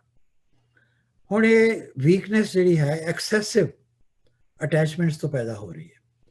Family members ਨੇ, ਬੱਚੇ ਨੇ, ਕੋਈ ਗ੍ਰੈਂਡ ਚਿਲਡਰਨ ਨੇ, ਕੋਈ ਹਸਬੈਂਡ ਹੈ, ਵਾਈਫ ਹੈ, ਪੇਰੈਂਟਸ। ਜਿਸ ਵਕਤ ਸਾਡੇ ਮਨ 'ਚ ਫਿਕਰ ਆ ਜਾਂਦਾ ਹੈ, ਇੱਕ ਫੀਅਰ ਆਫ ਲੂਜ਼ਿੰਗ ਹੈ। ਮੈਨੂੰ ਇੱਕ ਫਿਕਰ ਪੈਦਾ ਹੋ ਗਿਆ ਕਿ ਜੀ ਮੇਰਾ ਬੇਟਾ ਨੂੰ ਖਾਂਸੀ ਆ ਰਹੀ ਹੈ, ਉਸ ਨੂੰ ਬਿਮਾਰ ਨਾ ਹੋ ਜਾਏ, ਕਿਤੇ ਉਹਨੂੰ ਕੋਈ ਤਕਲੀਫ ਨਾ ਹੋ ਜਾਏ। It's a fear of losing something. He is my son. ਬੇਟੇ ਨੂੰ ਆਪਣੀ ਮਾਂ ਬਾਰੇ ਜਾਂ ਬਾਪ ਬਾਰੇ ਇਹ ਫਿਕਰ ਹੈ, ਦੁਨੀਆ ਦੇ ਹਰ ਬੇਟੇ ਨੂੰ ਜਾਂ ਬੇਟੀ ਨੂੰ, ਕਿ ਵੀ ਮੇਰੇ ਮਾਂ-ਬਾਪ ਜਿਹੜੇ ਨੇ ਉਹਨਾਂ ਨੂੰ ਇਹ ਤਕਲੀਫ ਨਾ ਹੋ ਜਾਏ। ਸੋ ਹੀ ਔਰ Shri the child has a fear of losing the parent. ਅੱਗੇ ਆ ਜਾਂਦੀ ਵੈਲਥ ਜਾਂ ਬਿਜ਼ਨਸ ਦੀ ਗੱਲ। ਇੱਕ ਇਨਸਾਨ ਨੇ ਬਹੁਤ ਪੈਸਾ ਇਕੱਠਾ ਕਰ ਲਿਆ, ਠੀਕ ਹੈ, ਜਿੰਨੀ ਕੁ ਪੈਸੇ ਦੀ ਲੋੜ ਹੈ ਉਹਦੇ ਬਾਰੇ ਤਾਂ ਗੁਰੂ ਸਾਹਿਬ ਨੇ ਖੁਦ ਕਿਹਾ ਕਿ ਤੁਸੀਂ ਕਿਰਤ ਕਰੋ ਔਰ ਇੱਜ਼ਤ ਦੇ ਨਾਲ ਜੀਓ, ਉਸ ਬਾਰੇ ਕੋਈ ਝਗੜਾ ਨਹੀਂ। that fulfills your need. ਪਰ ਜਦੋਂ ਨੀਡ ਜਿਹੜੀ ਹੈ it becomes a greed. Need should not be allowed to become a greed. When it becomes a greed, ਇਹ ਫਿਰ ਇੱਕ ਐਕਸੈਸਿਵ ਅਟੈਚਮੈਂਟ ਦੀ ਕੈਟੇਗਰੀ 'ਚ ਆ ਜਾਂਦੀ ਹੈ। ਉੱਥੇ ਜਾ ਕੇ ਇੱਕ ਬੰਦੇ ਕੋਲ ਕੋਠੀਆਂ ਬਣਾ ਲਈਆਂ, ਬਹੁਤ ਸਾਰਾ ਪੈਸਾ ਆ ਗਿਆ, ਉਹਨੂੰ ਇਹ ਫਿਕਰ ਹੈ ਹਾਏ ਕਿਤੇ ਮੇਰੇ ਇਹ ਕਿਤੇ ਖੁੱਸ ਨਾ ਜਾਵੇ, ਕੋਈ ਲੈ ਨਾ ਜਾਵੇ, ਕੋਈ ਫਰਾਡ ਕਰਕੇ ਜਾਂ ਜ਼ਬਰਦਸਤੀ ਕੋਈ ਮੇਰੇ ਕੋਲੋਂ ਖੋ ਨਾ ਲਵੇ। It's a fear of losing wealth. ਜਿਸ ਤਰ੍ਹਾਂ ਪਹਿਲੇ ਫੀਅਰ ਆਫ ਲੂਜ਼ਿੰਗ ਦੀ ਫੈਮਿਲੀ ਮੈਂਬਰ ਹੈ, ਉਸ ਤਰ੍ਹਾਂ ਇੱਕ ਫੀਅਰ ਆਫ ਲੂਜ਼ਿੰਗ ਦੀ ਵੈਲਥ ਹੈ। ਜਿਹਦੇ ਕੋਲ ਬਿਜ਼ਨਸ ਹੈ ਉਹ ਕਹਿੰਦਾ ਕਿ ਮੇਰੀ ਬਿਜ਼ਨਸ ਥੱਲੇ ਨਾ ਚਲੀ ਜਾਏ, ਮੈਨੂੰ ਘਾਟਾ ਨਾ ਪੈ ਜਾਏ, ਫੀਅਰ। ਇਸੇ ਤਰ੍ਹਾਂ ਐਂਬੀਸ਼ਨਸ ਨੇ ਜਿਹੜੇ ਅੱਜ ਤੱਕ ਦੁਨੀਆ ਦੇ ਉੱਤੇ ਕਿੰਗਸ ਹੋਏ, ਔਰੰਗਜ਼ੇਬ ਵਰਗੇ, ਉਹਨਾਂ ਲੋਕਾਂ ਨੇ, ਸਾਰਿਆਂ ਨੇ ਤੇ ਨਹੀਂ, ਕਿਉਂਕਿ ਐਕਸੈਪਸ਼ਨਸ ਵੀ ਸਨ, ਮਹਾਰਾਜਾ ਰਣਜੀਤ ਸਿੰਘ ਵਰਗੇ ਐਕਸੈਪਸ਼ਨਸ ਵੀ ਨੇ, ਅਕਬਰ ਵਰਗੇ ਬੰਦੇ ਵੀ ਐਕਸੈਪਸ਼ਨ ਨੇ, ਔਰ ਕਿੰਗ ਅਸ਼ੋਕਾ ਵਰਗੇ ਵੀ ਐਕਸੈਪਸ਼ਨ ਨੇ, ਪਰ ਉਹ ਐਕਸੈਪਸ਼ਨ 2-4 ਉਂਗਲੀ ਤੇ ਗਿਣਨ ਵਾਲੇ ਨੇ, ਉਹਨਾਂ ਨੂੰ ਤੁਸੀਂ ਗਿਣ ਸਕਦੇ ਹੋ। ਪਰ ਮੈਜੋਰਿਟੀ ਜਿਹੜੀ ਹੈ ਉਹ ਸਨ ਜਿਨ੍ਹਾਂ ਦੀਆਂ ਐਂਬੀਸ਼ਨਸ ਇੰਨੀਆਂ ਓਵਰਪਾਵਰਿੰਗ ਸਨ, ਡਿਜ਼ਾਇਰਸ ਇੰਨੀਆਂ ਸਟਰੋਂਗ ਸਨ ਕਿ ਉਹਨਾਂ ਨੇ ਆਪਣੇ ਬਾਪ ਨੂੰ, ਔਰੰਗਜ਼ੇਬ ਵਰਗੇ ਨੇ, ਆਪਣੀ ਭੈਣ ਨੂੰ, ਆਪਣੇ ਭਰਾਵਾਂ ਨੂੰ ਕਤਲ ਕਰਵਾਉਣਾ ਜਾਂ ਜੇਲ੍ਹ 'ਚ ਭੇਜਣਾ ਵੀ ਮਾੜਾ ਨਹੀਂ ਸਮਝਿਆ। ਹਿੰਦੂਆਂ ਦੇ ਜਨੇਊ ਉਤਰਵਾਣੇ, ਉਹਨਾਂ ਦੀ ਗਰਦਨਾਂ ਕੱਟਣੀਆਂ, ਉਹਨਾਂ ਦੇ ਉੱਤੇ ਜਜ਼ੀਆ ਟੈਕਸ ਲਗਾਉਣਾ, ਇਹ ਉਹਨੇ ਸੋਚਿਆ ਵੀ ਇਹ ਸਭ ਕੁਝ ਠੀਕ ਹੈ। ਉਹ ਨਾ ਹੋਵੇ ਕਿਤੇ ਮੇਰੀ ਜਿਹੜੀ ਪੋਲੀਟੀਕਲ ਜਾਂ ਜਿਹੜੀ ਕਿੰਗਡਮ ਹੈ, ਟੈਰੀਟੋਰੀਅਲ ਹੈ, ਪ੍ਰੋਪਰਟੀ ਉਹ ਕਿਤੇ ਜਾਂਦੀ ਨਾ ਰਵੇ, ਮੇਰੇ ਕੋਲੋਂ ਕਿਤੇ ਮੇਰਾ ਕੋਈ ਭਰਾ ਮੇਰੀ ਰਿਆਸਤ ਖੋ ਕੇ ਨਾ ਲੈ ਜਾਏ, ਉਹ ਨਾ ਹੋਵੇ ਕਿਤੇ ਮੇਰਾ ਪਿਓ ਹੀ ਮੇਰੀ ਜਾਇਦਾਦ ਲੈ ਜਾਵੇ, ਜਦਕਿ ਬਾਪ ਨੇ ਤਾਂ ਉਹਨੂੰ ਦੇਣੀ ਸੀ, ਉਹਨੂੰ ਲੈਣਾ ਥੋੜੀ ਸੀ, ਪਰ ਉਹਨੂੰ ਡਰ ਤੇ ਆ ਗਿਆ ਨਾ ਉਹਦੇ ਮਨ 'ਚ। ਔਰੰਗਜ਼ੇਬ ਦੇ ਮਨ 'ਚ ਆਪਣੇ ਬਾਪ ਦਾ ਵੀ ਡਰ ਸੀ, ਉਹਦੇ ਮਨ 'ਚ ਆਪਣੇ ਭਰਾਵਾਂ ਦਾ ਵੀ ਡਰ ਸੀ ਕਿ ਭਰਾ ਹੀ ਨਾ ਕੁਝ ਖੋ ਲੈਣ, ਉਹਨਾਂ ਨੂੰ ਕਤਲ ਕਰਵਾਉਣਾ ਉਹਨੇ ਜ਼ਰੂਰੀ ਸਮਝਿਆ। ਔਰ ਸੋਸ਼ਲ ਟਾਈਟਲ ਹੈ, ਕਿਸੇ ਨੂੰ ਕੋਈ ਮਿਲ ਗਿਆ, ਖਿਤਾਬ ਮਿਲ ਗਿਆ, ਸਰਦਾਰ ਬਹਾਦਰ ਦਾ ਖਿਤਾਬ ਮਿਲ ਗਿਆ, ਖਾਨ ਬਹਾਦਰ ਦਾ ਖਿਤਾਬ ਅੰਗਰੇਜ਼ਾਂ ਨੇ ਦਿੱਤੇ, ਔਰ ਉਹਨਾਂ ਲੋਕਾਂ ਨੂੰ ਆਪਣੇ ਗੁਲਾਮ ਬਣਾ ਲਿਆ। ਉਹਨਾਂ ਦੇ ਮਨ 'ਚ ਇੱਕ ਡਰ ਪੈਦਾ ਕਰ ਦਿੱਤਾ ਕਿ ਜੇ ਤੁਸੀਂ ਸਾਡੇ ਖਿਲਾਫ ਬੋਲੋਗੇ ਤਾਂ ਇਹ ਖਿਤਾਬ ਤੁਹਾਡੇ, ਇਹ ਜਿਹੜੇ ਆਨਰ ਨੇ, ਇਹ ਟਾਈਟਲ ਨੇ, ਵਿਡਰਾ ਹੋ ਜਾਣਗੇ। ਦੇ ਕ੍ਰੀਏਟਡ ਅ ਫੀਅਰ। ਔਰ ਸਭ ਤੋਂ ਵੱਡਾ ਫੀਅਰ ਜਿਹੜਾ ਹੈ ਇਨਸਾਨ ਦੇ ਮਨ ਵਿੱਚ, ਉਹ ਹੈ ਆਪਣੀ ਜ਼ਿੰਦਗੀ ਦਾ। ਹਰ ਵੇਲੇ ਹਰ ਬੰਦੇ ਨੂੰ ਇਹ ਫਿਕਰ ਹੈ। ਸਿਹਤ ਦਾ ਖਿਆਲ ਰੱਖਣਾ ਇੱਕ ਹੋਰ ਗੱਲ ਹੈ, ਉਹ ਹਰ ਇੱਕ ਦਾ ਫਰਜ਼ ਹੈ, ਪਰ ਇਸ ਫਿਕਰ ਦੇ ਵਿੱਚ ਹਰ ਵੇਲੇ ਪਏ ਰਹਿਣਾ ਕਿ ਕਿਤੇ ਮੈਂ ਮਾਰੀ ਨਾ ਜਾਵਾਂ, ਮਰਨਾ ਤਾਂ ਪੈਣਾ, ਹਰ ਇੱਕ ਨੇ ਮਰਨਾ। We think we are here forever. No, ਜਿਹੜੀਆਂ ਪਿੱਛੇ ਗੁਰਬਾਣੀ ਦੀਆਂ ਤੁਕਾਂ ਅਸੀਂ ਪੜ੍ਹੀਆਂ ਨੇ, ਗੁਰੂ ਸਾਹਿਬ ਨੇ ਸਾਫ਼ ਕਿਹਾ ਕਿ you are not here for here, ਹਮੇਸ਼ਾ ਨਹੀਂ ਹੈ।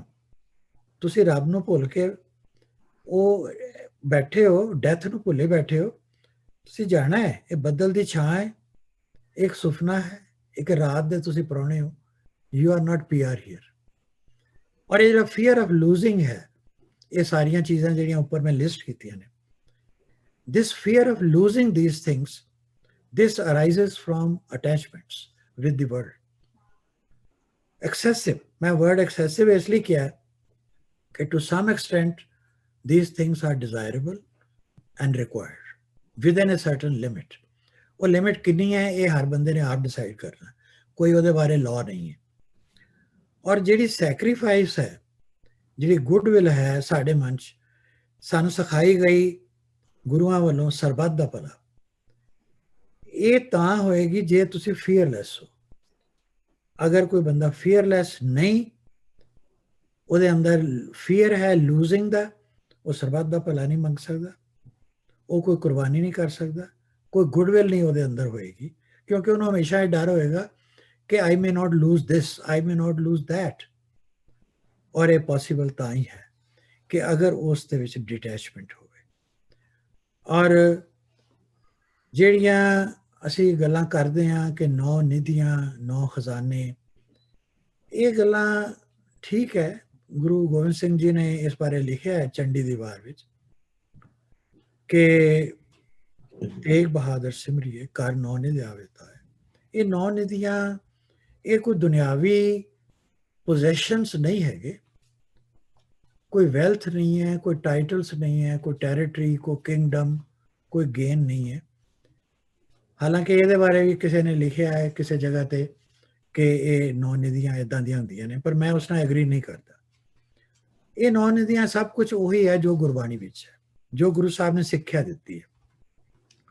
ਔਰ ਗੁਰੂ ਸਾਹਿਬ ਨੂੰ ਅੱਜ ਜਿਸ ਤਰ੍ਹਾਂ ਅਸੀਂ ਯਾਦ ਕਰ ਰਹੇ ਹਾਂ ਉਹਨਾਂ ਦੇ ਸ਼ਹੀਦੀ ਦਿਨ ਤੇ, ਉਹਨਾਂ ਦੀ ਬਾਣੀ ਨੂੰ ਸਮਝ ਕੇ ਉਹਦੇ ਅਨੁਸਾਰ ਚੱਲਣ ਦੀ ਅਸੀਂ ਸੋਚ ਰਹੇ ਹਾਂ। ਅਗਰ ਅਸੀਂ ਚੱਲ ਸਕੀਏ ਤੇ ਉਹਨਾਂ ਨੂੰ ਸਿਮਰਨ ਕਰਕੇ, ਉਹਨਾਂ ਦੇ ਬਾਣੀ ਅਨੁਸਾਰ ਚੱਲ ਕੇ, ਜੋ ਉਹਨਾਂ ਨੇ ਸਾਨੂੰ ਸੰਸਾਰ ਦੇ ਲੋਕਾਂ ਲਈ ਗੁੱਡਵਿਲ ਦਾ ਸੰਦੇਸ਼ ਦਿੱਤਾ ਹੈ, ਆਪ ਤਿਆਗ ਕੇ ਉਹਨਾਂ ਦੇ ਦੁੱਖਾਂ ਨੂੰ ਆਪਣੇ ਦਿਲ ਵਿੱਚ ਮਹਿਸੂਸ ਕੀਤਾ ਹੈ। ਸਪਿਰਿਚੁਅਲ ਜਿਹੜੀ ਐਮਪੈਥੀ ਦਾ ਇੱਕ ਉਹਨਾਂ ਨੇ ਨਵੀਂ ਗੱਲ ਕੀਤੀ ਹੈ, ਉਹੀ ਸਾਡੀ 9 ਨਿਧੀਆਂ ਨੇ। ਔਰ ਇਹਨੂੰ ਮੈਂ ਸਮਾਂ ਇਸ ਤਰ੍ਹਾਂ ਕੀਤਾ ਹੈ ਕਿ ਡਿਟੈਚਮੈਂਟ ਫਰੋਮ ਦੀ ਐਲਿਓਰਮੈਂਟਸ ਜਿਹੜੀ ਹੈ, ਉਸ ਤੋਂ ਬਾਅਦ ਜਿਹੜੀ ਅਟੈਚਮੈਂਟ ਵਿਦ ਦੀ ਡਿਵਾਈਨ ਹੁਕਮ ਹੈ, ਉਹਦੇ ਨਾਲ ਉਸ ਦੀ ਜਿਹੜੀ ਗ੍ਰੇਸ ਹੈ, ਉਸ ਤੋਂ ਅਸੀਂ ਸਭ ਬੁਰਾਈਆਂ ਤੋਂ ਬਚਦੇ ਹਾਂ। ਔਰ ਉਸ ਤੋਂ ਅਸੀਂ ਸਾਨੂੰ ਇੱਕ ਹੋਰ ਫਰੀडम ਮਿਲਦੀ ਹੈ, freedom from the fear of losing. ਇਹ ਫੀਅਰ ਆਫ ਲੂਜ਼ਿੰਗ ਉਦੋਂ ਖਤਮ ਹੁੰਦਾ ਹੈ ਜਦੋਂ ਅਸੀਂ ਸਮਝ ਜਾਂਦੇ ਕਿ ਨਹੀਂ, ਅਸੀਂ ਇੱਥੇ ਕੋਈ ਸਦਾ ਰਹਿਣ ਨਹੀਂ ਆਏ, ਇਹ ਚੀਜ਼ਾਂ ਕੁਛ ਚਿਰ ਲਈ ਸਾਡੇ ਵਰਤੋਂ ਲਈ ਸਾਨੂੰ ਚਾਹੀਦੀਆਂ ਸੀ, ਅਸੀਂ ਵਰਤ ਲਈਆਂ, ਹੁਣ ਗੱਲ ਖਤਮ ਹੈ। ਉਸ ਤੋਂ ਬਾਅਦ ਐਮਪੈਥੀ ਔਰ ਪਰਮਾਤਮਾ ਦਾ ਜਿਹੜਾ ਭਾਣਾ ਹੈ ਉਹਨੂੰ ਮੰਨਣ ਦੀ ਗੱਲ ਸ਼ੁਰੂ ਹੁੰਦੀ ਹੈ। ਔਰ ਆਪਣੇ ਸੈਲਫ ਰਿਸਪੈਕਟ ਨੂੰ, ਆਪਣੇ ਹਿਊਮਨ ਰਾਈਟਸ ਨੂੰ ਪ੍ਰੋਟੈਕਟ ਕਰਨ ਦੀ ਇੱਕ ਕਰੇਜ ਪੈਦਾ ਹੁੰਦੀ ਹੈ। ਵਾਹਿਗੁਰੂ ਜੀ ਕਾ ਖਾਲਸਾ, ਵਾਹਿਗੁਰੂ ਜੀ ਕੀ ਫਤਿਹ। ਇਹ ਮੈਂ ਸ਼ਰਧਾਂਜਲੀ ਗੁਰੂ ਮਹਾਰਾਜ ਦੇ ਚਰਨਾਂ ਵਿੱਚ ਆਪ ਸਭ ਦੇ ਨਾਲ ਰਲ ਕੇ ਅੱਜ ਇਹ ਸ਼ਹੀਦੀ ਦਿਨ ਦੇ ਉੱਤੇ ਆਪਣੀ ਕੁਛ ਬੁੱਧੀ ਅਨੁਸਾਰ, ਆਪਣੀ ਲਿਮਿਟਿਡ ਨੌਲੇਜ ਦੇ ਅਨੁਸਾਰ ਭੇਟਾ ਕਰਦਾ ਹਾਂ। ਆਜ ਸੇ ਤੁਹਾਨੂੰ ਪ੍ਰਵਾਨ ਆਏਗੀ। ਕੋਈ ਕਮੀ ਰਹਿ ਗਈ ਹੋਵੇ ਤਾਂ ਤੁਸੀਂ ਮੈਨੂੰ ਗਾਈਡ ਕਰ ਸਕਦੇ ਹੋ। ਵਾਹਿਗੁਰੂ ਜੀ ਕਾ ਖਾਲਸਾ। ਵਾਹਿਗੁਰੂ